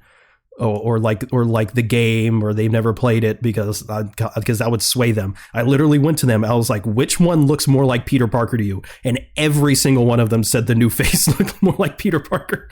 I really think it's just because people don't like there's nothing wrong with it. Like, even if, like, obviously people can have a preference and that's fine, but the fact that people got so fucking mad about something so trivial is so dumb. Like these are the same people who like bullied Insomniac until they released the fucking Raimi suit, which then people then gave them shit for because, oh, it's not screen accurate.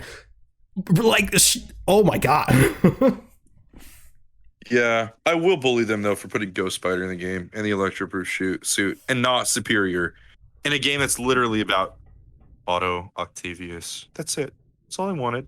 Mid Octavius. Put it in there. Shut the fuck up. Octavius. Shut the fuck up. If Superior isn't in the next game, I will be upset. But again, it's not like, dude, them changing the face, people got as upset at that as people would if like they said, hey, the next game won't have any web swinging. We're going to do turn-based strategy game. That's the kind of response I would expect. Such a fundamental change. It's, who cares? Yeah. Oh, it's my turn. Yeah. Okay.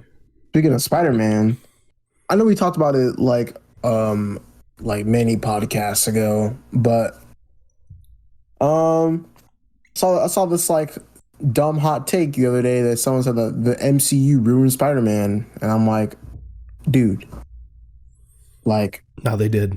It's not comic accurate. It's not comic accurate. Like, Spider-Man has always been a loner. High top. Where's Uncle Ben? High top. Right. This is literally high top. I know. High top fucking sucks. He does. He's so annoying. He's such a pretentious prick. Keep going. Sorry. But yeah, so basically, yeah, I still keep seeing that, like, how the MCU ruined Spider-Man, how, like, it's a disgrace to the character, like, different iterations don't exist. And it's just, I just find it very, very weird because I thought, like, all this, like, MCU Spider-Man stuff was, like, done, but apparently not. Like, while, like, yeah, you know, there are some things that, like, I wish would have been in the trilogy, I still think that MCU Spider-Man is, like, completely fine. I still love the character because it is Spider-Man. It is a different take on the character. But, like, the fact that, like, No Way Home, like, recontextualized his story to make sure that it is kind of like a Spider-Man origin story in a way. The whole trilogy is his origin, yeah. Yeah, it's fucking awesome. Okay, I really like that a lot. Like, as much as I love Sam Raimi Spider-Man, I would just hate to get that again. I would hate to, like, to see Uncle Ben shot, like, more than fucking Thomas and Martha Wayne. Yeah, it was hilarious because when they are announcing Homecoming and stuff like that, and they're like, it's not an origin story, people were like, oh, thank God we don't have to see Uncle Ben die again. And then by the time Far From Home comes around, where's Uncle Ben? I can't believe we didn't get it. Like, yeah, the 180 is crazy. Yeah, she was insane. He learned everything. So he learned that lesson Uncle Ben taught him over the course of those movies. Like, that's like how that worked. Also, to say, Homecoming has such a distilled spirit of Spider-Man as a character. It's like undeniable. And Far From Home, people are like, oh, like it's like so unbelievable he do this or whatever, give the glasses. He's a kid and he feels the pressure to live up to the guy who literally saved the world. Basically, this world's like, yeah, like he's a kid in high school and he wants to experience his life. It's not selfish of him to do that. It's not inherently selfish. He just has to be reminded that his power comes with responsibility, and also that he should be confident in whatever kind of hero he's going to be, because he won't be Tony, but it doesn't mean he can't be just as good and if not better down the line. And it's not even something he should be focusing on. You know what I mean? As long as he's just doing the right thing. Far From Home is so underrated. It has one of the like coolest visual sequences I've ever seen in an MCU movie. Far From Home is so fucking funny because funny. the people like that, the movie just went over people's heads, or they just wanted to hear one thing because like they're like, are you going to be the next Iron Man or blah blah blah blah blah, and then they completely ignore, you're never going to be Iron Man. Tony couldn't even live up to Iron Man. Exactly. A setup for the thematic. That's obviously an arc setup. If it was in the trailers, that's obviously a question they answer. It's not a rhetorical. It's not a thing where it's like, oh, it's just implying like this is how it's going to be. You're literally taking the position of the like basically the audience that's pressuring Peter. It's in that way. It is a little meta and neat. Well, they even over exaggerate in Homecoming because the whole point of that movie is him just being the friendly neighborhood Spider-Man. Tony, obviously people just number one exaggerate the amount of Tony Stark that's in it, and then people exaggerate, oh, he's the new Uncle Ben, which he's not. Like Peter barely knows Tony by the time Homecoming goes around. Really, he's babysitting him because Tony feels responsible, and also it's Tony's suit. Yeah, exactly. It's the oh, go ahead. Well, he's just like, if you're nothing without the suit, then you shouldn't have it, which is just cool because that's the lesson he learned in Iron Man 3. But then also he's like, he gets his Homecoming suit. He proves that not only does he not need the suit, he can do things his own way. He doesn't have to just obey what Tony Stark does. And then he turns down the Iron Spider suit and being an Avenger at the end of the movie. Yes. His agency. In no way is he Iron Boy Jr. in the fucking slightest. And then of course they, make fun of it in No Way Home with the little like Time magazine thing, which was funny. Yeah. So, oh no, go ahead. Yeah, no, like I was just like saying like it's just funny how like people just took Iron Boy Jr. and ran with it, bro, for fucking years. And I'm just like, bro, y'all watch movies with your fucking eyes closed. It's fucking insane. It is a comic accurate thing though. A lot of people, there's a guy I watch on YouTube. His name is Implicitly Pretentious, and y'all should watch him. He is amazing. He really is. And he was talking about how every Spider-Man in film is comic accurate, just more to a different era, right? Exactly. Mm-hmm. So Stan Lee and Steve Ditko's Spider-Man, that's Tom. I mean, a lot of the inspiration is for Tom. They're just so modernized. Iron Man takes the place of Human Torch. That's just I didn't think about that. Human Torch was Peter's like mentor, hero, look up to figure. Yeah. In the original run, right? And so like that's Tony's place. Uncle Ben had a very minimal role in that original run as well. So I think like, yeah, I don't remember if Torn and I talked about it, but yeah, we were like, we definitely talked about it at least off mic, but we were saying like the people who are mad about Tom's or even Andrew's are just people that don't know anything about the comics and they just know Raimi's version.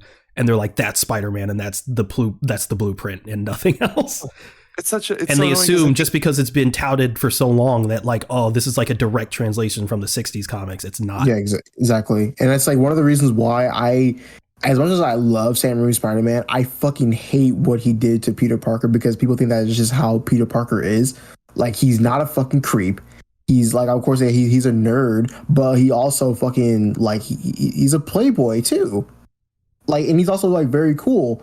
And that's why like one of the things I hate, I will never forget Twitter for doing this, but someone has like almost 700,000 likes where some dumb bitch was like, oh, like, I mean, yeah, the person stupid. The person was dumb as hell. They were like, the slurs. I'm just kidding. You're right. They're like, oh, why is Andrew Garfield's Spider-Man so cool? He doesn't ride a skateboard. And I'm like, this man was riding a motorcycle in the original run of the comics. And even then, what does riding a skateboard even fucking do? Like, why does that make him cool? Yeah, You know, exactly. Peter in the comics, also the original one. I think Andrew gets the spirit of Stan Lee, like the Well, character. exactly. Yeah, I was Stan going to Lee say there's been plenty of fighting like that. sort of retrospectives since then. We're saying that Andrews is more accurate to the original run, and Yeah. it is. Asshole to bullies. He's absolutely an asshole. He is selfish. And That's his cocky, whole. and That's what he wrestles with. That's the point. You know what I mean? That it's these base impulses he has. Those are the things that make it so hard for him to like be the hero he should be. He has to be, right? And some of them help him though too. It's not like him being like him having that kind of anger is like an innately bad thing. But he does. He's a hothead in the comics. Yeah, he really is. Run. So, and it's then just crazy. There's also like a point where people were like, "Oh, I don't understand why Andrew's like yeah, they're talking about how Andrew's Peter Parker went for revenge," and I'm like, that's literally what Toby did in the first in literally the first movie. He killed the guy. Yeah, He killed him. He literally killed him. And like literally, and that's what happened in the original comics too. Like there's like a line in the little bubble. He's just saying like, "Oh yeah, I'm gonna make them pay for like what they did to me," like literally signaling revenge. And I'm like, y'all are dumb. I know this one on like, I know this one on like I was supposed to talk about MCU Spider-Man, but this is just a Spider-Man in general. So yeah, let's just keep it going. Well, I mean, it ties in because they're giving too much credit to one thing and not giving enough credit to MCU Spider-Man for. They're all MCU now, so yeah, true. We're fine. Well, I even said. I don't remember when I said it, but it was on the podcast how like since No Way Home, even though it's still pretty bad, like before No Way Home, it was so toxic, and now people are a bit more accepting of all the versions, especially Andrews. And especially since, well, I also think the lead up to it was like a boiling point too. Like even though there was hype for everyone, I think it was still a boiling point of like the toxicity, and now it's just like, well, there's no new Spider-Man movie to get. Like whenever there's hype for something new, people will just like, they love to pull up the hot takes. And then it turns into, and I love it too. Straight up. I like it. The discourse, the drama, it feeds me, right? It keeps me full. But, you know, people are like, I don't know, dude. I just think it's just such a crazy thing how everyone's basically like, you can have a favorite. My favorite's Andrew. Okay? I actually think Amazing Spider-Man 2 is a really good Spider-Man story. I do. It's all over the place. It's messy, but it gets the spirit of the character so right. And I don't really care for Dana Hahn's Goblin, but whatever. You know what I mean? Point is, Goblin. Yeah, the shit Goblin. But I like that movie a lot. I just really do. Yeah, I loved when Gwen's neck snapped. It was really good. Oh my God. Wait, hate to be that guy. She just straight up hit the floor. That was not her neck snapping. That was straight up. Yeah, I know, yeah. Yeah, that was a back break. That was a ribs. Ribs are gone. That was a smashed her head into her skull is done. Yeah, it's over. But that was such a, also, I remember the theater went silent. I remember that. I remember I burst out laughing. Oh yeah, I remember I came. What? No, but I remember in the theater, I remember thinking like, because, you know, this was back before I was just too young. I didn't get into leaks. I was off the internet. I was whatever, off the grid, like a G. So I wasn't involved in any of the leaks or whatever. I was like 14, 15, I think 14. And I was like, no way. They're going to pull a Disney and he is going to save her. Even though in the comic she dies. It's like, will he, won't he? Kind of a thing. Because I fully expected her to die. But then I saw him like reach after her and I'm like, they're not going to break him that bad. Like they're not going to do something that bad. And they did. And it's still such a visceral thing to watch. So fucking funny. Because it's hilarious. It's because their chemistry is what carried those movies. I think that's the best, most natural, most entertaining part of those movies. And what defines them is the web swing. Stone. Oh, and the web swinging. Yeah. Web swinging. Yes. The visuals are so amazing. It does. Amazing Spider-Man 2's action is so kinetic and interesting and the first one, such an iconic web swinging scene. Oh, I like that. I like that word, kinetic. It is. It's kinetic. It's amazing. I don't think I didn't see the Amazing Spider-Man 2 in theaters. Yeah, I didn't see it either. I was done with Spider-Man by that point. For me, the first one ruined it for me. I was like, really? Yeah.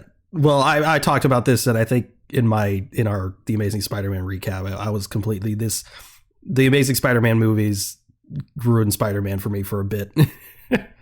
As a kid, I've since come around on them, but yeah, at the time I was like, why is it so fucking dark? Why is Andrew? I don't like this guy. I don't like anything about this. Like, I was very much so. I still fucking hate the suit. In the first one, at least, but I love that. I used to hate it. I love it. The only thing I hate about the suits is the really long spider legs, especially on the second one. I hate the long spider legs on the back spider. The back spider. The red back spider. It's the super long legs. It's nasty. I'd have to look at it. I like the really puffy like red spider, like the one in the Homecoming suit. Yes. Yeah. Yes. Yeah. I love that one so much. I was upset when they got rid of it in Far From Home. Yeah. I do like suit. TASM 2. Oh, TASM 2. The first one, it really grew on me. I just think it's iconic. You know, if it was what we were stuck with for forever, I'd hate it. But because it was like the first one, we moved past it. We have a new Spider-Man now. Andrew isn't even our definitive Spider-Man. It's fine. It's whatever. You ain't even the shit no more. Oh, it's true. Sure. But speaking about like going back to like the chemistry of Emma Stone's Gwen, because I like that so much, it made me like hate Raimi's MJ so much more. Yeah. Yes, dude. Yeah. Like it like I joke about it around with Peyton like off air, like the scene where she gets like almost gets assaulted and like she ends up falling in love with like Spider-Man on some like very fast rescuer syndrome shit. I find that so baffling. Meanwhile, she's with Harry. Yeah, she is with Harry. And then like, yeah, throughout the trilogy, of course, you know, she's like, you know, talking to different dudes and like stringing along Peter and stuff. I'm just like, bro, like this is not how MG is in the comics either. Cause you know, she's very like bold and she's like MG's cool. MJ's cool in the comics. She's like, she knows what she wants. An unpopular opinion, I think she's fucking cool in the game too. She is cool in the game. Yeah. She is. I just hate playing as her, but she's fine. I liked her missions as well. I think I've beaten that game 13 times. No exaggeration. Okay. It's a good game. It is. It's amazing. I just it's like after playing Metal Gear 5 a million times, after playing so many good stealth games, even Arkham, whatever. It just personally, it's a pace breaker to me. I feel like it's the same thing as the little puzzles, which I just turned on the skip. Oh yeah, I did too. Yeah, the skip. Yeah. I understand why they're there, and I think they do offer some good story. I think Miles' Rhino boss fight is the best one. Okay, that one I think is really good. Where he's sneaking through Rhino's like area. Sneaking through his vulva, and his cloaca and his pussy. But you know, I don't know. I think MJ, like to Raimi's credit, Peter does a lot of boneheaded shit that like if you're dating that guy, yes, you're gonna be thrown for a fucking loop, right? But most of her drama is just revolved around outside of the play, which I actually think is neat, like the play element and her just wanting to like she has a passion and a drive. Outside of that, it's just a love triangle thing. Or very like just like, oh, like I love Peter and like that's it. Which I understand the time it came out in, doesn't excuse it, in my opinion. It's just the most mid element of those films to me is the way they characterize her. It's not even just and like everyone who's listening, like be clear, like let me be clear. It's not because we're like misogynist or whatever. She's just literally written in a misogynistic way. Yeah, you know? For sure. Yeah, the characterization, which wasn't uncommon in the early 2000s. Yeah, exactly. Yeah, and it's still and it's fair of us to criticize still. So yeah, for sure. So we yeah, will. that is. I mean, I'm done with that my Spider-Man part because Lord knows what we're gonna see in the future of Spider-Man. But yeah, point is, we love Spider-Man. We love him. Like arguably the best character of all time. Oh yeah. Oh yeah. Yeah. One of the best fictional characters of all time, for sure. Except Transcends the except medium. except for the recent comic run, because he fucking sucks right now. Yeah, it just depends. It's I just have I have a comic of Spider-Man. I think it's by it's not by Dan Slott. I think it's by Nick Spencer. I like Nick Spencer. I I like how he think writes so. Peter. I like how he writes Peter. So I have yet to read it, but I'm waiting to read the Spider-Man one later because I'm still going through my Daredevil runs because I have Frank Miller's and Are you reading Zdarsky at all? oh I don't have much of Zdarsky right now. Wade? I have Mark Wade. Bendis? I have Mark Bendis Wade is and my favorite. yes, and Bendis and Brubaker I have them. Bendis was my favorite. And the art is just also amazing. But no, the Nick Spencer Spider-Man run, when he picked it up from Dan after Slott was done. Because I heard Dan Slott like is horrible. There's an airplane writing right now. I'm sorry if the listeners can hear that. Oh, I don't hear it. I don't hear it. Well, yeah, but the mic is definitely picking it. Oh, but I know, but Ryan Otley, the guy who designed Invincible, who did Invincible, all the art for those comics, he did the art, and his art style lends itself amazingly to Spider-Man, and along with Nick Spencer's storytelling, it's really good. I just, yeah, no, but I will agree, he is a phenomenal character for sure. But yeah, that's it. That's it for me. Do you have anything else? How far is it? The recording is it like Don't worry 2 hours? Don't worry about it. Yeah, we gotta. I mean, we can try and wrap it up because I mean, we can fit in like 2 more topics, 2 more points. I just have I may have one. Again, there's so many that we could do as follow up. Yeah, that's true. Easily. A couple months down the line and wait for more controversies too. Okay. Ooh, I have an X-Men one. That'd be for another time. This one to me is a can of worms. It's just a can of worms. Okay. I bring it up every time I can. It's a big one. I'm passionate about it. The reason I think it's a dumb controversy, unless Peyton, you had one that you want to do before me because it's not my turn. Yeah, it is. Yeah, it is. It's your turn. Okay. Yeah, no. So this controversy. Okay, sorry then. Yeah, it's dumb because no one thinks when they talk about it. Okay, that's why it's dumb. Okay, The Last Jedi. Oh. Is it? Yeah. Ooh, that's just the entirety of The Last Jedi. Because I wrote that down. I put the entirety of The Last Jedi. yeah. It's The Last Jedi. It's just because here's the thing, okay? I think that movie is fantastic, okay?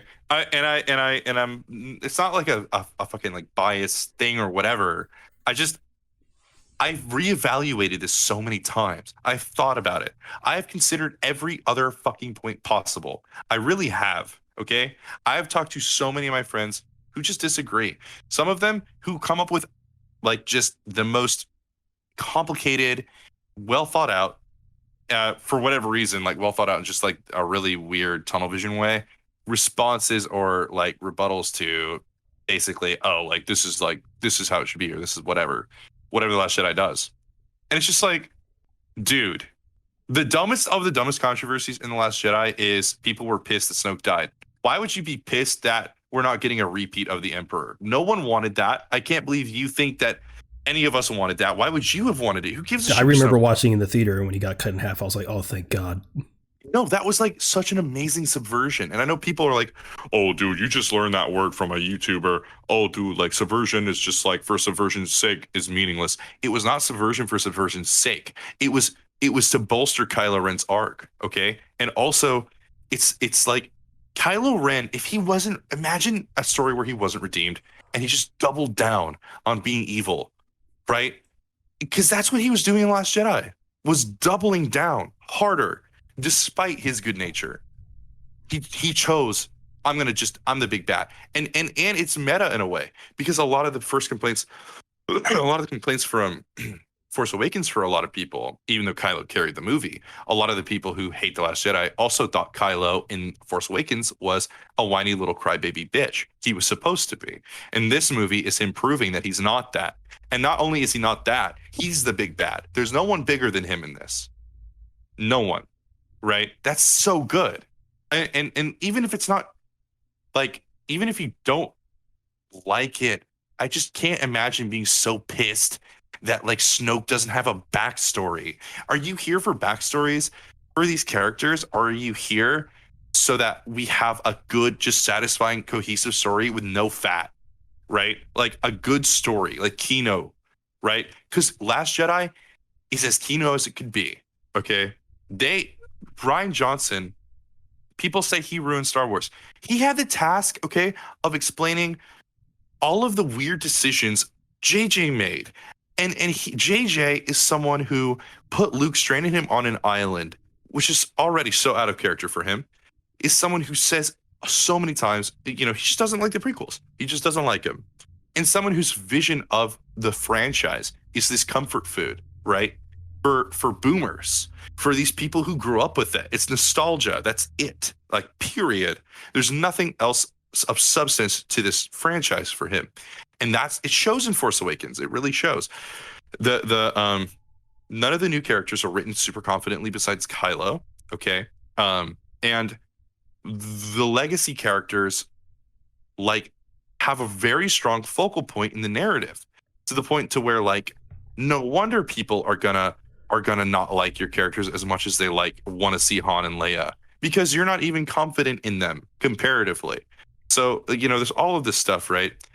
Rian Johnson had to come up with so many explanations and reasons and things like that, and carry forward these characters, and then also write them confidently and give them actual personality and arcs. Finn in the first one was set up. It was so weird how they set it up, right?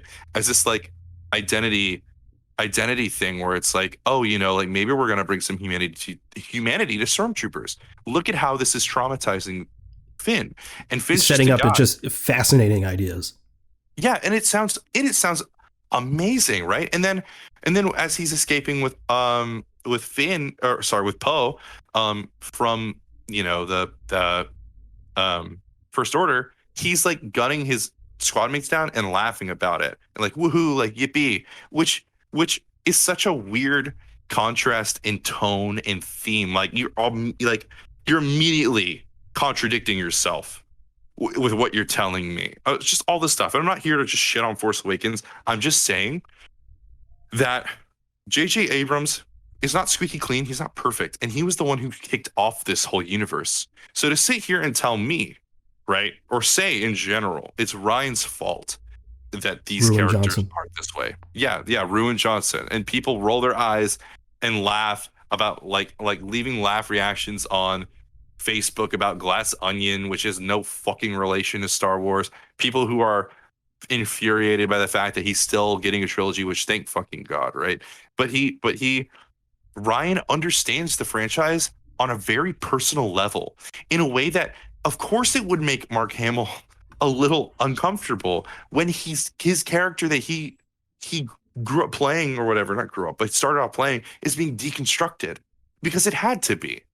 It had to be. Well, I wanted to talk about that because, you know, obviously everyone loves, all the Last Jedi haters love to bring up the fact that Mark Hamill wasn't a fan of how Luke was executed in The Last Jedi. And not only do they conveniently not point out the fact that he said he was wrong, but also Yes. they love to be like, well, Mark Hamill is Luke, so therefore he understands Luke the most, and he has a better idea of. No, he doesn't. Like, yeah. I love Mark Hamill. I love him as a human being. He's one of my idols, genuinely. But the man is not a writer. Y'all got to keep in mind that this is the same guy who pitched to George Lucas at the end of Return of the Jedi. He wanted to take off Vader's helmet, put it on, and say, "Now I'm Darth Vader." This man is not a writer. And not to mention Noted. with Ryan Johnson. By the way, I just came back from using the restroom. Ryan Johnson was the one who was telling people off on Twitter about like Star Wars. I remember that. Like Oh, he posted so a funny. he posted a picture of him like with like the Star Wars, one of the Star Wars books, and yeah, he actually has like a bunch of them too. And like, yeah, people were coming at him saying like, "Oh yeah, you know nothing about like this and that." And like, yeah, he was just going off in the replies, just owning people. It was so Yeah, not even in like a amazing. negative way. It was just Yeah, he was just dunking on people with knowledge, not even like Yeah. fuck you. It was just more like Yeah, well, it's someone who is it's such a simple thing to ignore. It's something so many people do, though. But it seems like it would be hard to ignore because it's so essential to the themes and the story of Star Wars. The Jedi were corrupt. They were not all good. Okay, they were political pawns, and their ideas are outdated. And this is something that was even shown in the original trilogy. Luke stands up to Yoda and Ben, telling him he's too far gone. Vader's too far gone. Kill him. You're going to have to kill him. Sorry, you're going to have to kill him. And he uses his compassion and emotion and love for his father to throw down his weapon and say, I'm not basically just win because he loves his dad. And he wins. And not only he redeems his father, of course, his father has to pay for his sins, and it does, but he redeems Vader. Anakin is back. And it's like that's the core theme. And it shows us the prequels. Yes, it is badass. And yes, Clone Wars uses this really clever, like propaganda, like sort of narrative storytelling where it's like war propaganda cartoons and stuff, telling us, oh, look at the heroics of the Jedi, the heroic, like oh, on the front lines of Felucia, like la la la la la, like and going off into that, like bring you up to speed for what you need to know in the episode, right? But then you get into the episode, and then it's like, oh, the Separatists are good. Oh, they just want to be removed from this corporate oligarchy in the Republic. Oh, this is bad. Oh, their movement's being co-opted they are the by empire. someone. Yeah, well, it's like the Republic is the Empire. Yeah, and their movements, the Separatist movement, their good movement, is being co-opted by someone who's playing both sides and demonizing the Separatists by making their literal army robots and led by a monster in General Grievous. Okay, that is like, and the Jedi are just blind and arrogant. And Mace, and like, I know everyone loves Mace Windu, but he is like the biggest example of a corrupt Jedi. Like the perfect example of a Jedi who is so obsessed with the dogma, the rules, or whatever, and then is a hypocrite when it comes down to it. Anakin walking in on him, about to kill someone who, Anakin's knowledge didn't have a lot of means of defense, right? Just and not that Anakin was like obsessed with the rules, but he's like, hey, like he's got to stand trial. Mace Windu's like, no, sorry, he's gonna die. And so it's this whole thing, right? The Jedi are not infallible. They're not this. Their stoicism was actually to their detriment. They're eschewing or whatever. They just didn't give a shit about emotion. Suck it up, right? Whatever. Anakin didn't feel comfortable enough to come to them with that stuff. Not even Obi-Wan, who it's been suggested many times, and especially in the Revenge of the Sith novelization. What is wrong with me? Obi-Wan would have left for Anakin, and then it explicitly stated that he loved him, right? In the movie, it does too. Says he loves him. So it's this crazy thing where like you rip a boy from his mother who was a slave, and you get mad at him for missing her. What do you think? What do you think, dude? What do you think? It's not all their fault, right? But they definitely are to blame for a lot of it. So much death could have been avoided if they had just gotten their heads out of their pompous, pretentious asses and stopped being so obsessed. This is why Qui-Gon's the GOAT. Yeah, he is. He is. just see more of him. Yeah. Qui-Gon and Dooku is my favorite Sith for the reason that he had a very good reason to leave. He's not even truly a Sith, I would. He's not. Yeah, he's not a Sith. Yeah, he's not a Sith. He is, but he has been seduced to a degree, right, and corrupted. But at the start, his intentions were pure, and he understood. right? That's why Qui-Gon is the way he is. Which Dooku Tales of the understood. Jedi, shows that beautifully. Yes, it does. It's amazing. Also, Dooku Jedi Lost, awesome book, really good. And Mhm. like, and just Dooku's just an amazing character. So many people overlook it, but he's such a core part of like determining like, oh, the Jedi are just not great. All of this to say, all of that rant, the 10-minute rant to say, Ryan Johnson understands that, and he puts that in The Last Jedi, right? And that is one of those things that people just get pissed at him for. Pissed at him for burning the old texts, for like let the past die, for all of that stuff. Part of that is just condemning the Jedi. And Yoda is doing it too, because he understands now, even though it took him probably longer than anyone else to understand it. Yoda gets that. Okay. So it's this whole thing, and it's done beautifully. And to fit, imagine being a creative, imagine being a director and having to juggle an arc where you have to explain why Luke abandoned his friends. You have to confidently write these new characters who you have no real true experience with, right? But in the last movie, most of them, like, they're interesting, but they just nothing was really done with them. And you have to deal with like all these other legacy characters. And And trying just to do something new within the universe yeah, and instead you're of just fitting in. retreading the same shit.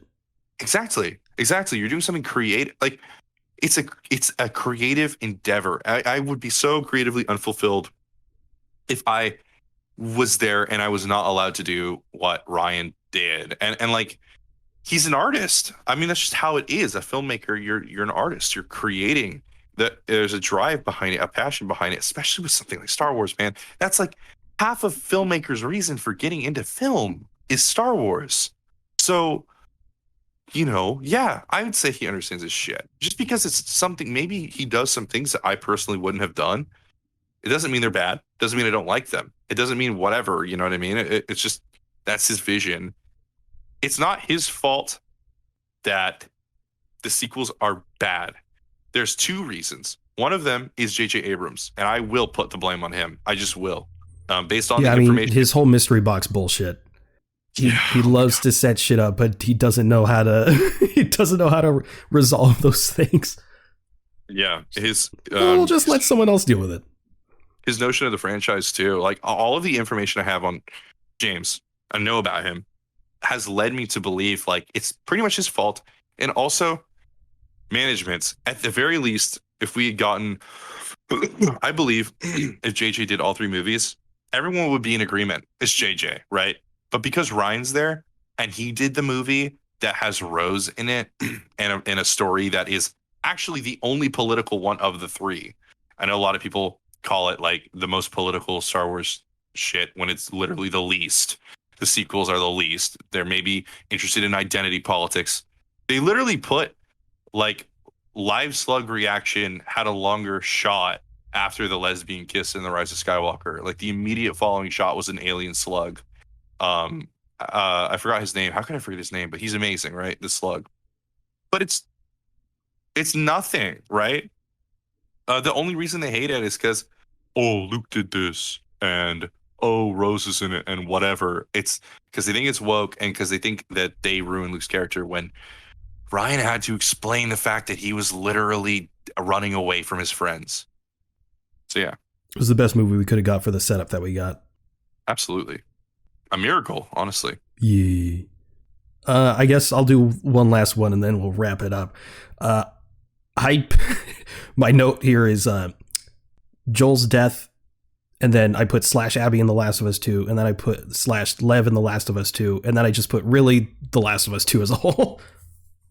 Oh yeah, that is a huge one. Yeah, I think The Last of Us 2 is kind of ruined. Never played it, so. But I think The Last of Us 2 is very overhated, and that shouldn't be that polarizing, to be honest. I think it's better than the first game. I don't give a shit. I don't shit what anyone says. It is technically a lot better. I also think that it's such a leap in the I guess there's such a giant disparity in sort of the levels of, how do I put this? I feel like there's a higher amount of thinking put into the ideas that The Last of Us 2 presents, the themes, than there are in the first one, to such an extent that it's just like night and day, like a giant leap. Like you're climbing Mount Everest, right? To show this like cycle of violence and vengeance and anger. Those ideas are so lofty and they're handled in such an excellent way. And yeah, I do think that some of the elements of the game are a little problematic. Whatever, who cares? Like, I acknowledge it. I still really like the game. Wait, what's problematic? Oh, I don't know. I think some of the violence is in poor taste, but it is thematically relevant. So it's like it has a pass. But I know that Neil Druckmann has a hard on for like shock value and stuff like that. But that's just more a personal thing, I guess. It's maybe not super problematic, just a personal taste thing. But I do think like the first one is amazing. It's much simpler. It's not that it's not complicated or complex, but Last of Us 2 is just so complex, and such an interesting moral. It fully explores the gray area. Yeah. And explores the concept of what things look like from both sides. And then people just couldn't get out of their heads that Joel is not a good guy. Like he's a good guy, but he's a bad guy. Like he's a good person technically. Like obviously he has love for Ellie and he was clearly a good father, but he's a bad guy. And it was the same thing I think with Luke for The Last Jedi. People love to put them on a pedestal being better than what they actually are. And obviously I'm not saying like Luke is a bad guy. I'm not equating them in that sense, but the game put you in Abby's shoes for like half the fucking game and gave her whole story. They did like a Metal Gear, whatever game that was, when they like completely fucking just duped the fucking consumer. But like they put you in Abby's shoes, gave her a backstory, showed you that, hey, from her perspective, Joel is a complete fucking piece of shit. And from her perspective, and if we completely erase Joel and Ellie's story from your brain, and if we were following Abby the whole time, you'd be like, fuck yeah, let's go kill this guy. But people just couldn't accept that. Just, oh no, Joel's dead. But like, it was gonna happen, and people were like, "Oh, I can't believe Joel gave him his name," and as if he was gonna expect, this the girl from the girl's dad that I didn't even know I had a child from 4 years prior is gonna come and fucking hunt me down. Like, yeah, it's just like the people upset that like Joel got unceremoniously killed and ran with it, and then just started nitpicking because they love Joel so much. Like, that's the point. I don't think it was also done in like a really cynical way. Like, it's not like not at all. I thought it was done in a very real way. Like, of course, he's not going to get some fucking beautiful send off, or like he's gonna die fighting. Like, no, he's gonna die tied up. He's gonna pay for his sins, and he did. Exactly. Like, that's just how it works. It's the same philosophy Star Wars has. Same one, where you can be redeemed. That's great, but you're still gonna die. And in the grand scheme of things, at the end of the day, he doomed the world. Yeah, exactly. I think The Last of Us, or doomed humanity at least. Yeah, it's so good. Just the way that it manages to humanize everyone. I think everyone, the enemies you fight, everybody is humanized in that game. Okay, and like, people you trust may not be so trustworthy. People you don't trust are just like you. It's just one of those things, and it's very real in that. And I think it's a really difficult thing to pull off a story like that. On the scale that it did, that game is massive. It's a long game, with a lot of moving parts. I don't think it's perfect, obviously, but I will agree that it is better than the first one. And yeah, and certainly from a storytelling perspective, because a lot of people's issues, even if they like the game, felt like the pacing was off because you get so far into it and then boom, it resets you as Abby and you're right back at the beginning. Yes. And I do get that from a pacing perspective because you are playing a game and the whole point is to, make progress and stuff. So to just get reset, I get that. But also from a storytelling perspective, it wouldn't have worked any other way. Yeah, no, I agree. Yeah, because I mean, the impact of playing as Abby after you've been grown to hate her for so long, the impact of that, right, would be totally snuffed out. I don't think it would. You know what I mean? You wouldn't have hated her enough, and then you play her. The whole point is you understand her. Yeah, where she's coming from. And Neil even knew that. He literally said in one of the behind the scenes thing, he said, if you don't connect with Abby's story, this game is not going to work for you. Yeah, it's just. Oh, but I also think that you just would have to lack a certain amount of empathy after a certain point. If you just stick with it, like it's one of those things where if you just allow yourself to sit down and stick with it, eventually you will come around. If you're just a generally empathetic person. Yeah, and then they had to get woke and add a trans character. So boring. I love that a lot of people thought that Abby was a trans character. Yeah, because the leaks, they're like, there's a trans character, Joel dies, and people are so fucking mad. And then the little, like, I guess mini dumb controversy that I alluded to earlier, the fact that people were like, I can't believe Ellie and Abby aren't hot. Why do they look so muscular and like men? Also, the controversy of in the show, people are upset that literally a little girl doesn't look like Ellie in the game, and the only reason is gross. It has to be for gross reasons. It's just nasty to fixate on something like that, really. And also, I mean, there are people that are saying, oh, she doesn't look like Ellie. And same with Pedro Pascal. He doesn't look like Joel.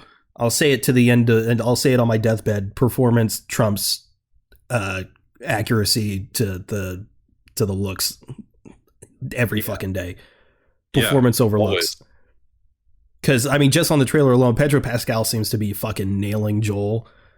I mean, just in the little snippet, you don't know what loss is. Like, ooh! And then the fucking, in the newest trailer where Bella Ramsey is Ellie, the way they, it was a classic sort of like jovial Ellie moment where she doesn't really, like, the situation is dire, but but Ellie's just like, she's trying to make a joke and whatever, and it doesn't work. And it just, everything about that just tiny little snippet just felt so Ellie and spot on. Like they clearly cast the right people. And apparently, according to who, but apparently they went through like 100 different actresses for Ellie. And like, clearly they landed on Bella Ramsey for a reason, because they seem to be nailing it so far. Yeah. I do got to get going.